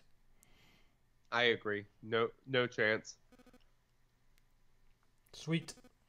I would say on Tusken Raider, what would be really cool is if they made him a requirement to get like Order 66 Anakin, where you had to go in with Tusken Raider and lose the battle to progress. I think that would be awesome. Yeah, all your family's behind you, and you're the last line of defense, and you just gotta keel over. Exactly. At that point, gearing him would be bad because he died. It would take longer to die. Yep. Ulit Qualdroma asked another question. Why don't you read this one? All right, for ships PvE, what gear level do you recommend for the tunes on them? I have not beaten all the ship PvE elements yet, because I have not needed to get to the end of those yet, so I haven't worried about gear on my ship guys, because the only reason I would have at this point would be to get Nest, and I already had Nest, so I haven't even bothered. So I don't really know what the gear level is. I'm up to 5. I just haven't done 5. And with that area, it's probably gear 10, gear 11, all my pilots. The ones that I was using, at least. It so kind of depends on the ship, too. I mean, you need really synergetic ships. Man, I cannot remember what that efficient team was to beat some of those harder battles. But I have a feeling like nowadays with Bosk, like getting Bosk up would help tremendously. Just those. I mean, find good overlap. I mean, find characters that you already need anyway who have good ships. Vader or Bosk or whoever else, Vader, all those characters have great ships, so I would work on them. And recommended gear level would be 12 as far as minimum gear level. Kind of depends. I think you can do some of those last tier ones with 11, but I had some max ships on those, and they were still quite difficult. I mean, they are made to be one hell of a challenge. So yep, they are definitely built to be a challenge, and I'm not up for that on ships. So eventually I will be, but not right now. And until there's something in there that I need, I'm not worrying about it. So the only thing that I think I'm missing out on some is like maybe there's one in 5 that does stun gun salvage. It'd be nice to have that one unlocked, but since I'm always farming a character right now in there, I haven't needed it unlocked, you know what I mean? So some of the gear ones are good in there, but yeah. That's true. Because there are a few Gear 12 pieces, purple Gear 12 pieces that you can get from there if you need them, but yeah. not super important. Agreed. All right, get this next one. All right, next up from Bucky. Perch Dog 73. What would be the best 2-leader team? For example, JTR and Finn are incredible together. I know there's no practical use for it, but just for fun. I think we've answered this one before, but there are more characters in the game now. I think at this point, some of the more fun ones would be having 2 contract payouts, having 2 Ooh, that's interesting. bounty hunter leaders. That would be pretty interesting. I don't know which 2 I'd use, but there's a lot of combinations there you can do. Yeah. Some might be Yeah, game that's breaking, actually. really good one. Who knows? You know what? You could actually do that in hard battles and You can. Yes. Has anyone done that? Do you know what happens when there's 2 bounty hunter leaders? All the bounty hunters, their payouts do not work in the ally slot. Remember, because there's been that thing ever since they came out. That is one thing that contracts only work for one character. So, Wait, for me, I would. but the leader ability for the contracts, you're saying that doesn't work? Correct. Was that something that they announced when it? I seem to remember them announcing that when it came out. They announced it when it came out, and it also says on the character. Let's see. Joker. Okay, bounty hunter contract. I thought you said leader abilities. Yeah. When Boba Fett is in the leader slot, not the ally slot, the following contract is active. So, yeah, it only counts for the actual leader, not the ally on payouts. But for me, I would say Basilisk Sean and Reven would be super awesome. Like, good freaking luck. That would be super awesome. That was the original one I also thought of when I saw this question. Was Basilisk Sean and Reven. That would have been pretty crazy. Yeah. Something else would be like maybe. I always like Admiral Akbar. I think like Akbar and CLS lead combined or something like that would be a lot of fun. Just because of all the attacks and speed and yeah, I think that'd be cool. Definitely be crazy. Other than that, I mean, we could go on this question forever. There's so many of them. I would throw crew in with Phasma. That would be fun. Yep. Just any synergy with more than one leader is probably going to be good. CLS with Wedge. That one would be good. Lots of healing, lots of offense, lots of counterattacks. A lot of rebels, a lot of Jedi options that would all be pretty interesting. Here's a fun one. Tebow and Chirpa. Yeah. Like, no one would do that. No one would do that. Let's go to Bucky, who asks, post-zombie rework, what would be your favorite Night Sister compositions and uses in Territory War for offense and defense?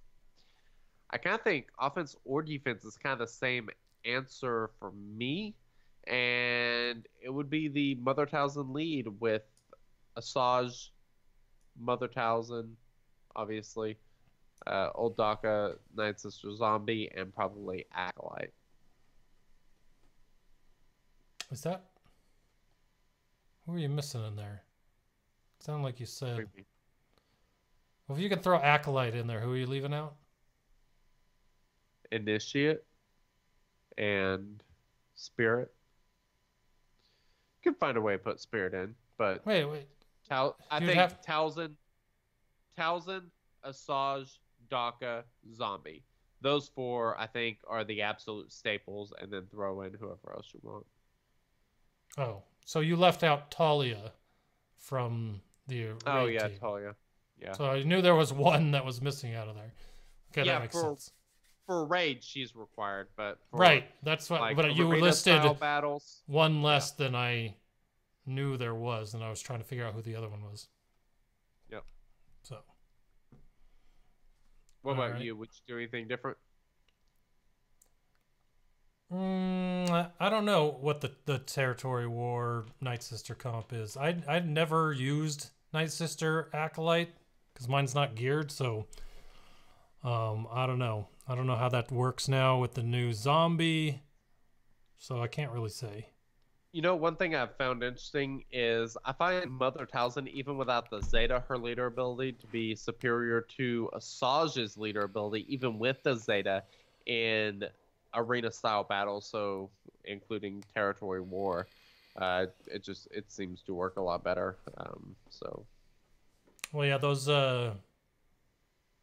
revive basics can be very, very good in a territory war setting, because if they if they kill, they revive, something like that. I never really used that is her Zeta ability. When Night Sister ally uses basic ability during their turn, a random defeated Night Sister ally is revived with 50% health and called to assist. Then the revived ally is immediately defeated unless an enemy was defeated. That's the leader ability. So without the leader ability, they all gain 50% potency and 30 speed. And whenever Night Sister uses special ability, they inflict plague on selected target for 3 turns, which can't be abated. And when a enemy resists a detrimental effect, all Night Sisters gain 5% turn meter. That is a really good leader ability for Arena. Like I said, even without the Zeta, even without those auto revives, you already have Zombie who kind of auto revives people anyways. So, that makes that Zeta a little less useful, actually. Does every battle on defense, does it reset to 2 revives for Zombie? That is a fantastic question. I have no idea. I couldn't I even have to guess. I would assume I so, have to but assume it would, and that yeah, resets every time. yeah, I would assume so, but I'm not sure. Yeah, because what doesn't Han shoot first every defense, or get the full turn bonus turn? It's Yes. Well, I guess that's start of battle, and you're starting a new battle, so that's kind of different, but be interesting to test. I can't really remember. So, let's go ahead and jump to Pyrannis's question.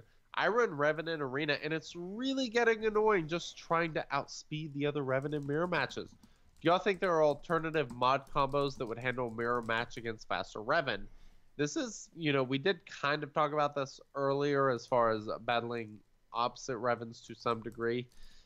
I think the big thing would probably be having Jolie in there, just because you can control the match a lot better with the revives and the extra healing, especially for Grandmaster Yoda. I think it's really important, really beneficial, and helps a ton.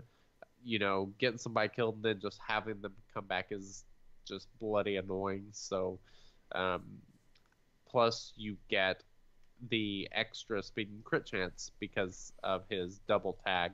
So I would say having Jolie in there would probably be a really good idea. As far as other mod combos, I don't really have any good suggestions. All those teams are too similar. There's not like I don't believe there's a Jedi Mass Dispel. There's not there's not really Mass Dispel on your team or the opponent? That's Jedi. Yeah, General Kenobi. That's a cleanse. So Mass Dispel. I always think of cleanse and dispel in the same vein, only as one's against the other team, but cleanse is a better word to use. It's just used differently in other games, so I always think of dispel on your team as well. Yeah. So for removing buffs on the opposing team is not really much of a good option, and I think that's really about the only thing that would really that would kind of be a determining factor. So. Gotcha. All right, so Hoagie, I just unlocked Treya this morning. Is she worth running in the arena at 5 stars? I'm currently running Bastila Lead. Have a large group of Treyas and Revans in the upper parts of my shard. Taking out the second part of the question, 5-star Treya is awesome. Get her to gear 11. Totally fine to run in the arena. I did it the moment I got her. Completely fine. Now, as a question to what you're going against. I haven't seen anything really about Bastila Lead beating Revans, so I would say if you want the chance to beat the Revans on your shard, Treya's much better option than your Bastila. And as far as Treya versus Treya, I win that one pretty much every time, so with my comp at least. So I think you're probably better running your Treya, at least in the makeup of the arena you've talked about. But what do you think, Wink? Yeah, she's great. I don't 5-7 star. I don't think it makes much of a difference. Her abilities are fantastic. She's a great leader. She offers a ton, and I think it would be wise to be going with that. I kind of wonder if you might be better off with an Emperor Palpatine lead. I think if you just unlock Treya, what you should do is if you already have Emperor Palpatine zated, you should test with that first, and just see how it does. You know, have Sion on the team, get rid of the buffs, and just kind of see what happens, because you could definitely inflict a lot of buffs and gain a lot of turn meter. That's one thing that Jedi don't have is a daze. So I think you'd probably be in a fine spot going with the Emperor Palpatine lead. It may drop a little bit more on defense would be the problem probably, but I think you probably wouldn't have too much of an issue beating most teams. Or if you have Zal and Nest, you could try that. You have Tarkin, you could try that team with Sith. Yep. A lot of options for you. Yeah. But as far as the first part, 5-star Treya is awesome. Doesn't really matter. The bonus protection she gets, as long as you load her up with a bunch of health, is going to keep her alive really well. Indeed. Regardless of the stars. So this is unrelated, but before we move on to the next question, I kind of want to mention it. I was battling a Nest in arena the other day, and after I had taken a couple mass attacks on her, so rather than having the green bar that looks like it has a bunch of black lines in it, it was just 2 green bars. Like, I can't remember the last time I saw a character with 2 green bars. That's how much max stacking health was taken off of her? Yes. It was crazy. It was pretty awesome. And then she was obviously pretty easy to kill at that point. Very nice. All right, so Caffeinated Ewok, who is the Lord of Noobs. Where do you think this podcast is going, and what are some next steps for expansion? We never know where this podcast is going. Just to put that out there. That is a good question. It's always off the rails. Yeah, I don't know. You know, as far as expansion, you know, maybe one of these days we can start up like a more general podcast and just cover all topics, because I like talking and I will talk about anything. Well, there was that idea about a, TV show podcast, Star Wars TV show podcast. That was out there. What? I mean, what? With the Cantina never mind. Oh, I know what you're talking about. Yes. Oh, yes. Maybe we should get the wheels moving on that. Yeah, maybe we should. With Resistance going on, that would be a lot of fun too. For sure. Maybe start talking about each episode each week or something like that. That would be really cool if we had time. Why don't we go ahead and jump to First Order Wookiee's question? Wow, First Order Wookiee, you changed your name. You're not. He's back to Russian bot anymore. Yeah. I have never been into ships, and I have a ton of resources and every ship before Lando's Falcon at 7 stars. What would you recommend I do to put my feet in ships? I would suggest Piston Biggs Vader. I am still using that team, and it is still just so freaking awesome. I love it. The mileage I've gotten out of that team is just crazy. However, a Bosk's ship is unbelievably good in every single team. Sun Faulk is unbelievably good in every single team. You will never regret doing those two ships. I think they're too good. They offer too much overall.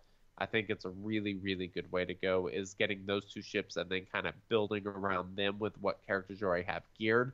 And then you can kind of start working in, some of the more niche ships that are, faction specific, like, say, for example, the other Geonosians or, I don't know, take your pick, whatever, other bounty hunters and such.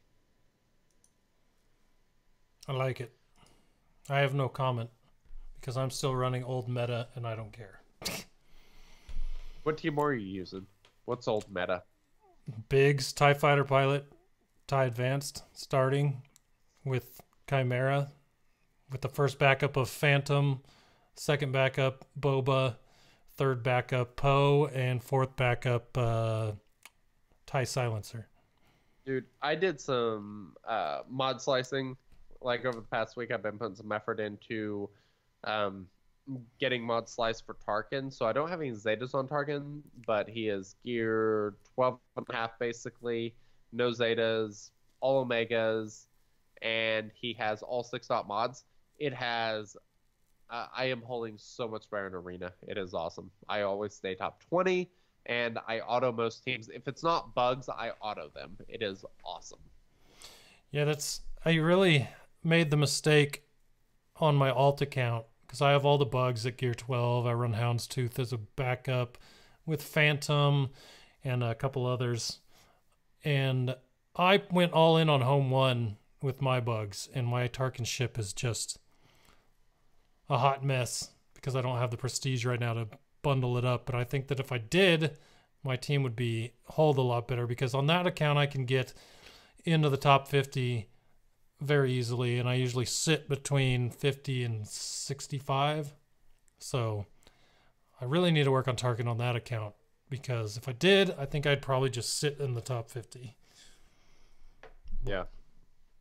Yeah, I like the bugs. The bugs are fun. But I went with home 1 instead of Tarkin, and I should have gone with Tarkin. I'm sure. All right. What is the next question?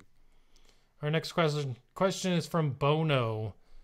What are your thoughts about Darth Nihilus and his leader ability? With it, will not have any...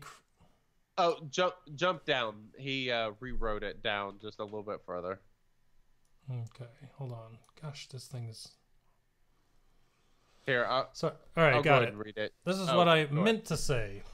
What are your thoughts about Darth Nihilus and his leader ability against a Reven Lead? With Darth Nihilus lead, you will not have any crit hits, where therefore GK will not taunt, so you should be able to target Yoda or Reven or whoever. What do you think?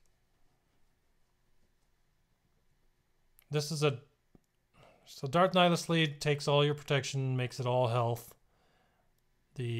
Also you cannot crit, so that takes out the General Kenobi. But I don't think every team uses Kenobi, correct? So this would be a very specific team comp. Here's the problem: even if you do have Kenobi, him taunting is not that big of an issue. Well, yeah, especially with Reven and the focus. So with that, and then against the Sith, I mean, assuming you're using Darth Nihilus lead, you're probably using Traya, you're probably using Scion. If you're using those two characters with him, yeah, I mean, exactly. That's two ways to get rid of the taunt anyway. It's probably not going to be much of an issue. I don't think his leader ability would make any difference whatsoever. Yeah, makes sense. Could be wrong though. It'd be rough. I don't think the leadership does enough to be worth it. Agreed. Darahai asks, do you think they will ever add a player-created character? No. They could make it your general that basically works like a 7th mod that would be applied to all of your tunes. As you leveled up, you would get points assigned to your health, offense, or any other stat besides speed. Then you could reset your general's point allocation for crystals when you want to change. I think it's an interesting idea. I've always been a fan of the idea of maybe adding 2 leader abilities or something like that, but I think it starts getting pretty complicated, and at that point would become almost impossible to test to do testing and balancing. There's just too many freaking factors. Like, there's just no possible way. And I think that would greatly reduce, the number of characters coming into the game and stuff like that. I just don't think the ROI would be worth it. So I would say no. I think what they would be more likely to do would just be open up mods and give us more tiers of 6-dot mods and 7-dot mods. And I think they would allow that to alter things more. I do like this idea, though. I just don't see I don't see how it would work. Like, the idea in a lot of games. Oh, I agree. I like the idea. But a lot of games, as you level up, you get like, so let's do World of Warcraft, for instance. You have your class and your spec in that class, and then you have a talent tree. And this, to me, just sounds like a talent tree. Overall, you pick a general, you have a talent tree for that general. You get points the higher level you are, or the more arena battles you win, or this or that. And you can plug points into your talent tree to give you more offense or more speed or whatever. And then at some point, you're offered a way to reset that talent tree and reallocate or whatever, something like that. That sounds really cool, and it would add even more diversity on top of mods. I just don't. Yeah. I don't see how that would work. Like, I like your idea. I just don't see how it would work. Yeah, I agree. I like anything that allows us to modify more stuff, and I like the math of it, and trying to find advantages in that way. So I would be a fan, but I don't see it happening. Yeah, so if you check out jeez.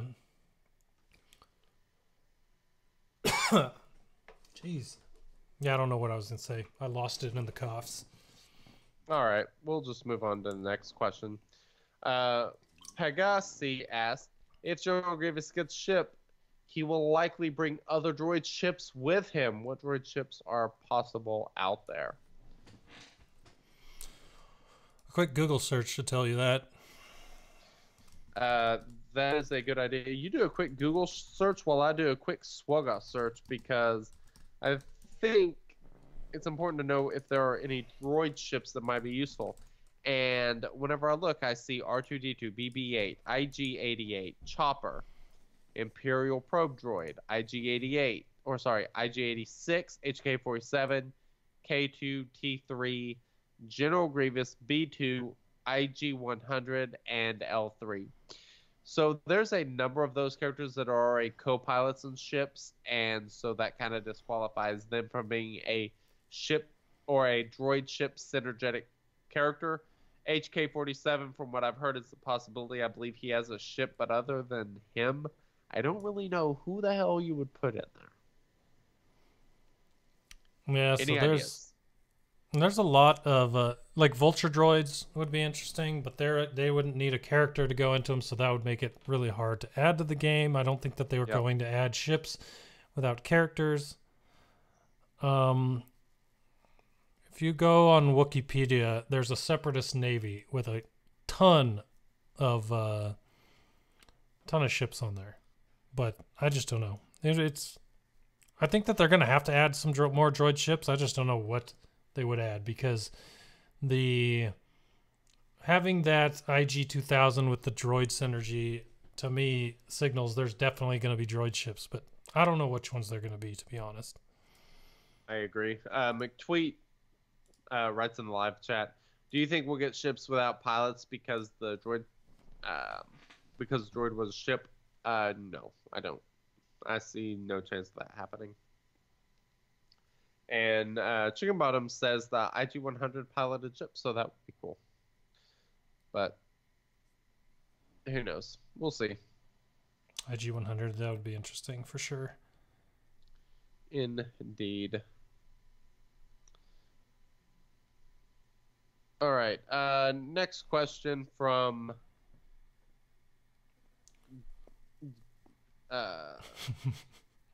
Srotag Star says, thank you. What are some good options?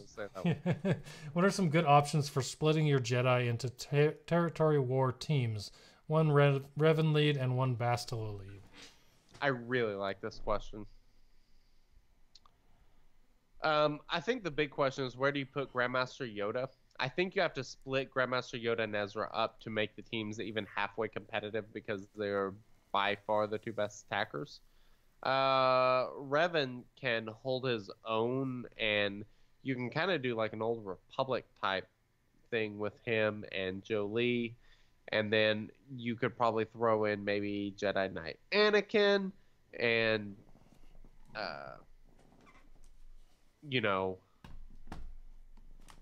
I think there's probably a lot of options just due to the number of Jedi. I still really like the synergy between Ahsoka and Ayla. Well, Ahsoka and Jedi Knight Anakin. Oh, especially in Territory Wars, where really she's a really good healer for a team. So those two Yeah, I would she put on would one of be- the two teams. Yeah, I actually really like that a lot. And then, you still have like Barriss, and so you could split up General Kenobi and Obi-Wan as your tanks, which is obviously pretty beneficial.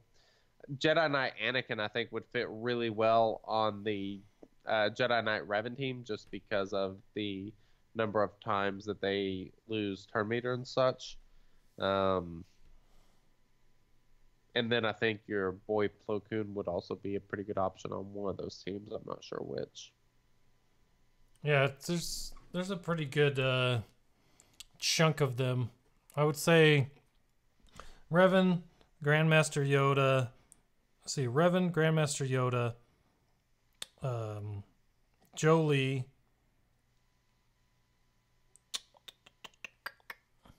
So let's put those three together. Revan, Grandmaster Yoda, Jolee. Who else would you put on the end there? Old Ben. Yeah.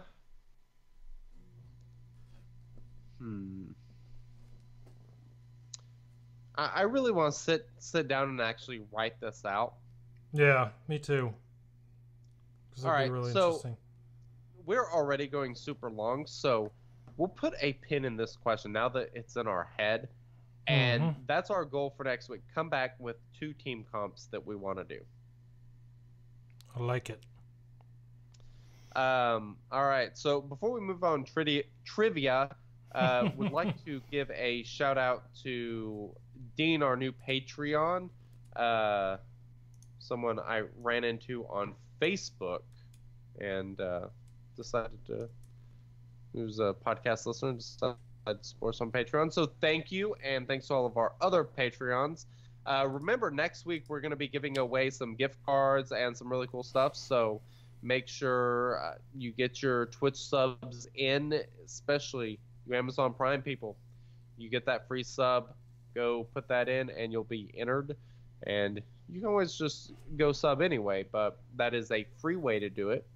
Doesn't cost you anything and is part of what you pay for with Amazon Prime. So go sub, get entered to win that $30 gift card, and we'll be giving out gift cards to Patreon people also. We might even give away something from Blue. We'll see. Who knows? It should be fun. I agree. I like it. All right. Are you ready? I am always ready. Let's do this.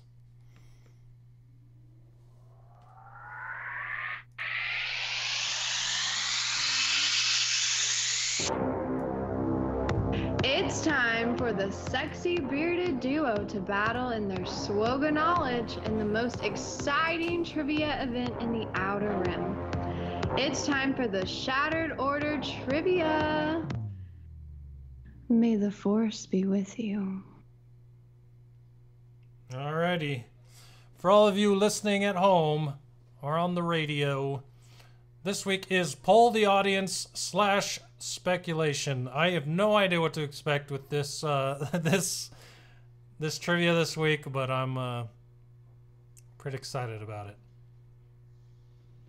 Yeah. You, I have no idea what to expect. This should be interesting. There we go. Oh, I we can should hear also the music probably now. specify.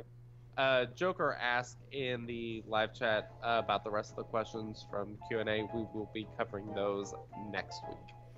Yes.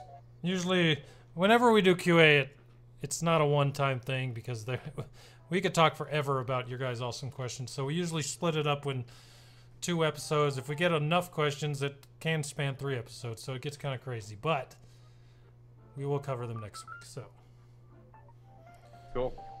If you have never played trivia before, we use the Kahoot app available on both Android and iOS for free. So if you download that app, you can play with us.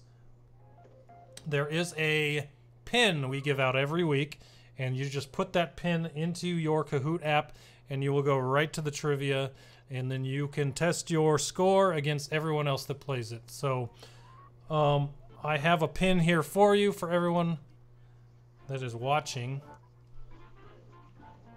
All right. And it is 0127711. Again, the pin is 0127711. So just awesome. Toss that into your Kahoot app, and you will be right online with us. Ooh, this is exciting. So, we'd like to just mention this. ShatteredOrder.com, if you go there, there is a spot where you can go give us show feedback. That sends emails to Dan and I that we get to read. We can read your feedback. We love getting feedback, whether it's positive, negative, whatever. Even to improve the show, we would love to hear. But also, there is a suggest a question for trivia. And what that does is you can send an email directly to Tesh that GoodNightPunk and I will never see. So if you have like a really great trivia question idea, make sure you go there and click that link and shoot it to him. That way he has a list of questions. It makes things a little bit easier on him. And plus, it's always fun whenever, you guys get to help and add the questions. Agreed. You guys come up with some good ones, so I'm yes, curious.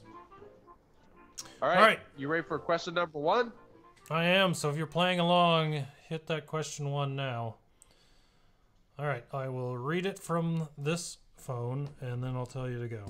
First question is...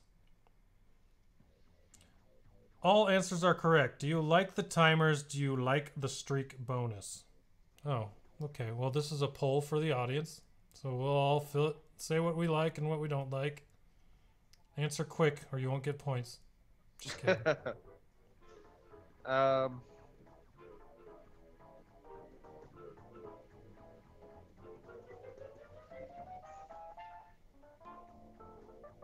got this one correct. So did I. But I got no points. Dang it. Oh, bummer. All right, so this is how Tesh is going to get feedback from everybody. I like yes.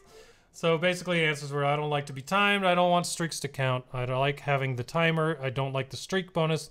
I don't like being timed, but I like the streak bonus, and both are great. So there you go. All right, next question. All are correct.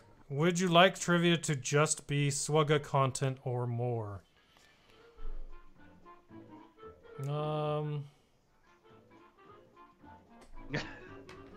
I do. Now I'm curious to see how this one ends up being answered, because the answers were just in-game stuff. I don't care if it's in the game, more Star Wars trivia, maybe like a question here or there from outside the game, and just stuff about Dan's personal life. I can tell you that if depends on what it is, maybe I'll answer. Or actually, I won't get to answer. You'll have all the answers in front of you. All right. Do you miss the open-ended questions from the old format of trivia? Oh. Given my record, my answer is nope. I thought they were great, but I'm not saying they weren't great. It's just I feel a lot better about my my prowess on Kahoot than I did in our old trivia. Yeah, that's understandable.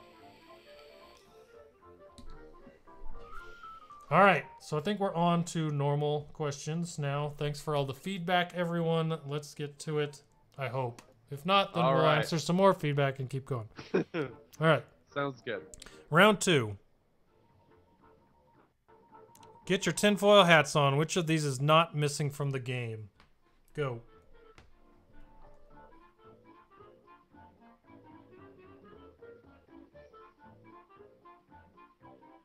And the possible options are OG Falcon, Malevolence, Jedi Starfighters, or the Ebon Hawk Reven ship.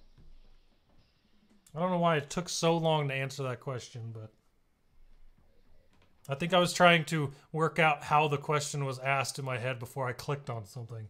Because I saw Malevolence and I'm like, oh, that. No, that's not the question. Nice. What did you end up selecting?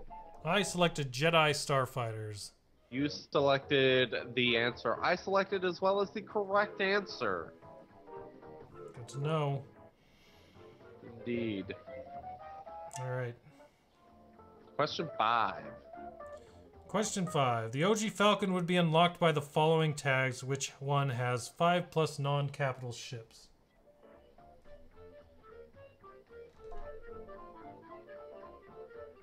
Ooh. 5+ non-capital ships.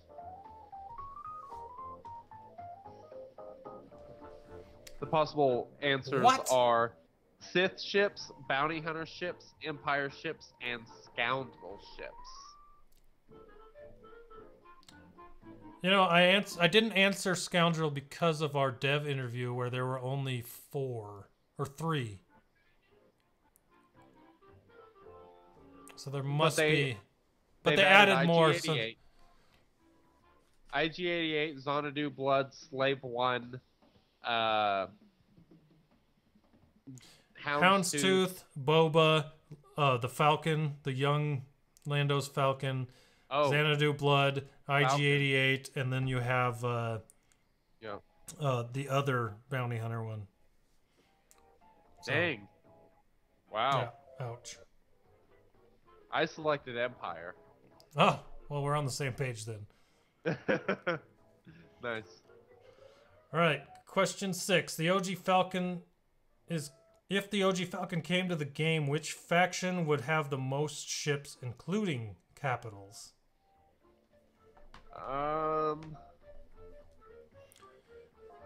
Rebels, Empire, Separatist, or Galactic Republic?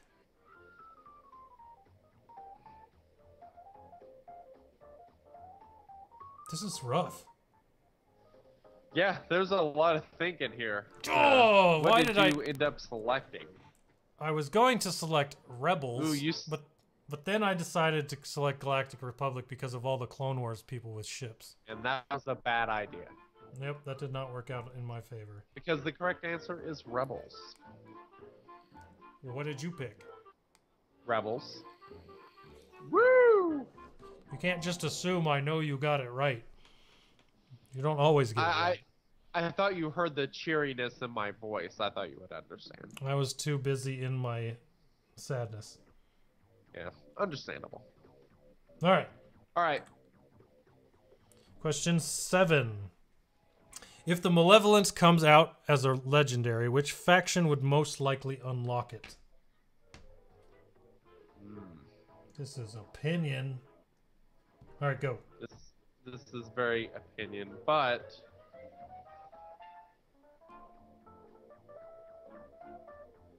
the possible answers are Galactic Republic, Droids, Separatist, and Jedi. I want to advocate for my answer. The answer was Galactic Republic. I answered Jedi, and I feel as though that is a equally correct answer. Yeah, but the Jedi weren't really fighting him directly. It was the Galactic they are. General Kenobi killed him. What are you talking about? They fought him directly. Did. Yeah, but that was on behalf of the Galactic Republic. Someone put there aren't enough Jedi ships. How many Galactic Republic ships are there?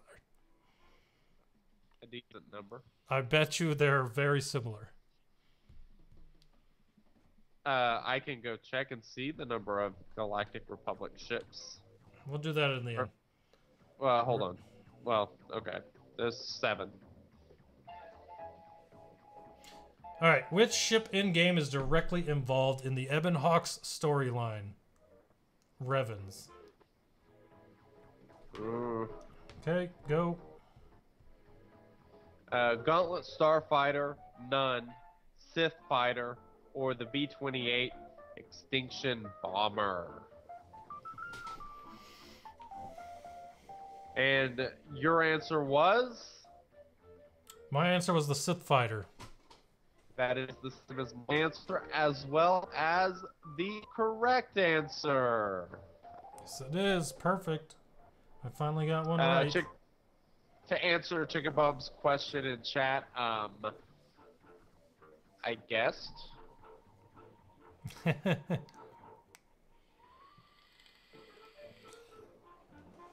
Killing me. What is that next question? So we look... Jedi are 3 plus the capital ship. Okay.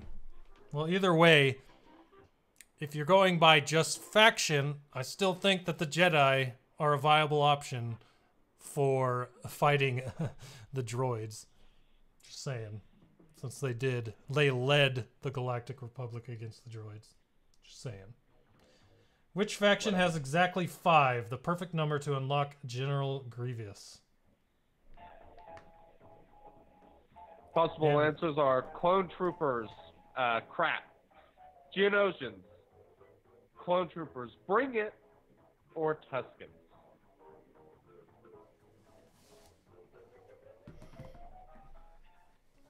What was your answer? Not the right one. And I figured since he put it in there twice, there was no way that that would be the right answer. But there are only 4 Geonosians, not 5, so I don't know what I was thinking. That is correct. Yeah. I knew it wasn't Tuskens.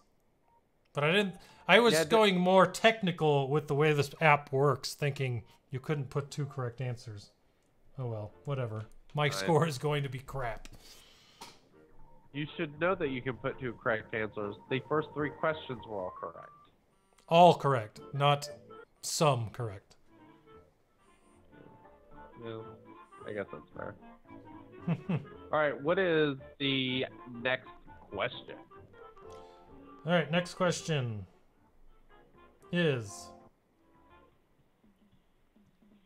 When Lord Vader is confirmed, who would be least likely to be required? And go.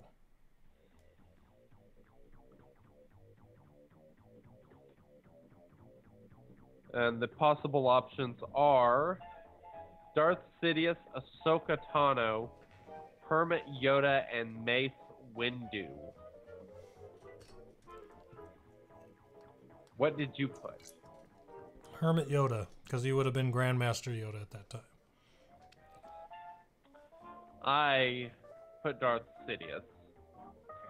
He was the one dark side, and that's kind of that's how I was thinking about it. Didn't even think about the era of Hermit Yoda. My bad. Oops. Yeah. Oops, indeed. Sorry, you're still probably well ahead of me. Hope so. I need some Kahoot wins. When Padme comes to the game, she should be least likely to have synergy with... Go.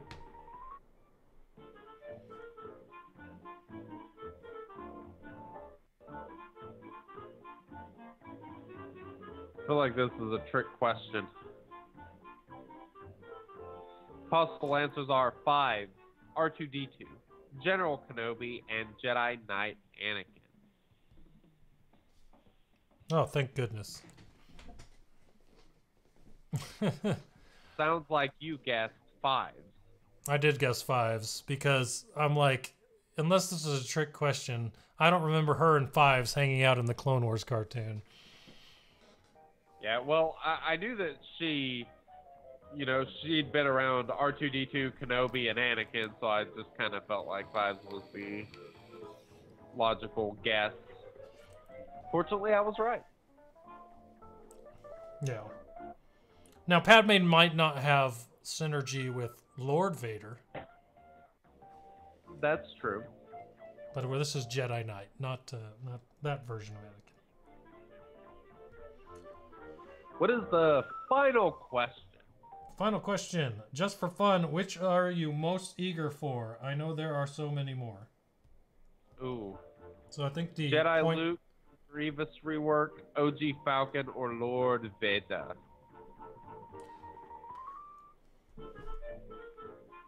Ooh, I got this one right. So did I. I picked Lord Vader. I picked Jedi Luke. Yeah. I mean, that's another good one, because throw a OP Jedi Luke onto an OP Reven team and watch what happens. Oh, yes. Oh, that would be so much fun. All right, so how many points did you end up with? I wound up with 5,254 points. I ended up with 7,392. Yep. That one, I knew that one was not going to be pretty for me. Yeah, it did not go well, did it? That's okay, though. I am okay with the way it went out. Looking back at last week, congrats to Fyrus, number 1, Izzy, number 2, and Shamud, number 3. Nice. Very nice, very nice. Yeah, we've had people killing us lately. Oh, yeah. Oh, yeah. We terrible. I was absolutely terrible in that one. Hard to disagree. My alt didn't even get one right. Jeez. That's bad. But my alt has never gotten one right, so there's that. No, that's understandable. All right. That is pretty much the end of this episode of the Shadowrunner podcast. Thank you for hanging out, and thank you for being with us in this incredibly long episode. If you're still listening, we really appreciate it. Thank you for checking it out, and make sure you come back next week, where we give stuff away and answer more questions and talk about God only knows what. I didn't hear Anything the only knows what part, and I heard talk about God, and I'm like, I don't think that's the this is the podcast for that. Nice. Yeah. No, this is not the religious podcast. That's yeah. Where do you see the Shattered Order podcast going? Not there. That's true. All right, everyone. Thanks for hanging out with us. We will be back next week with episode 122. Hopefully, maybe we'll see. There's a road ahead post, but I'm not going to hold my breath. We'll find out, though. So, from us to you, thanks for hanging out and listening. If you were in the live chat, thanks for hanging out in the live chat. Everything. Really love this community, and we will catch you guys later. Later.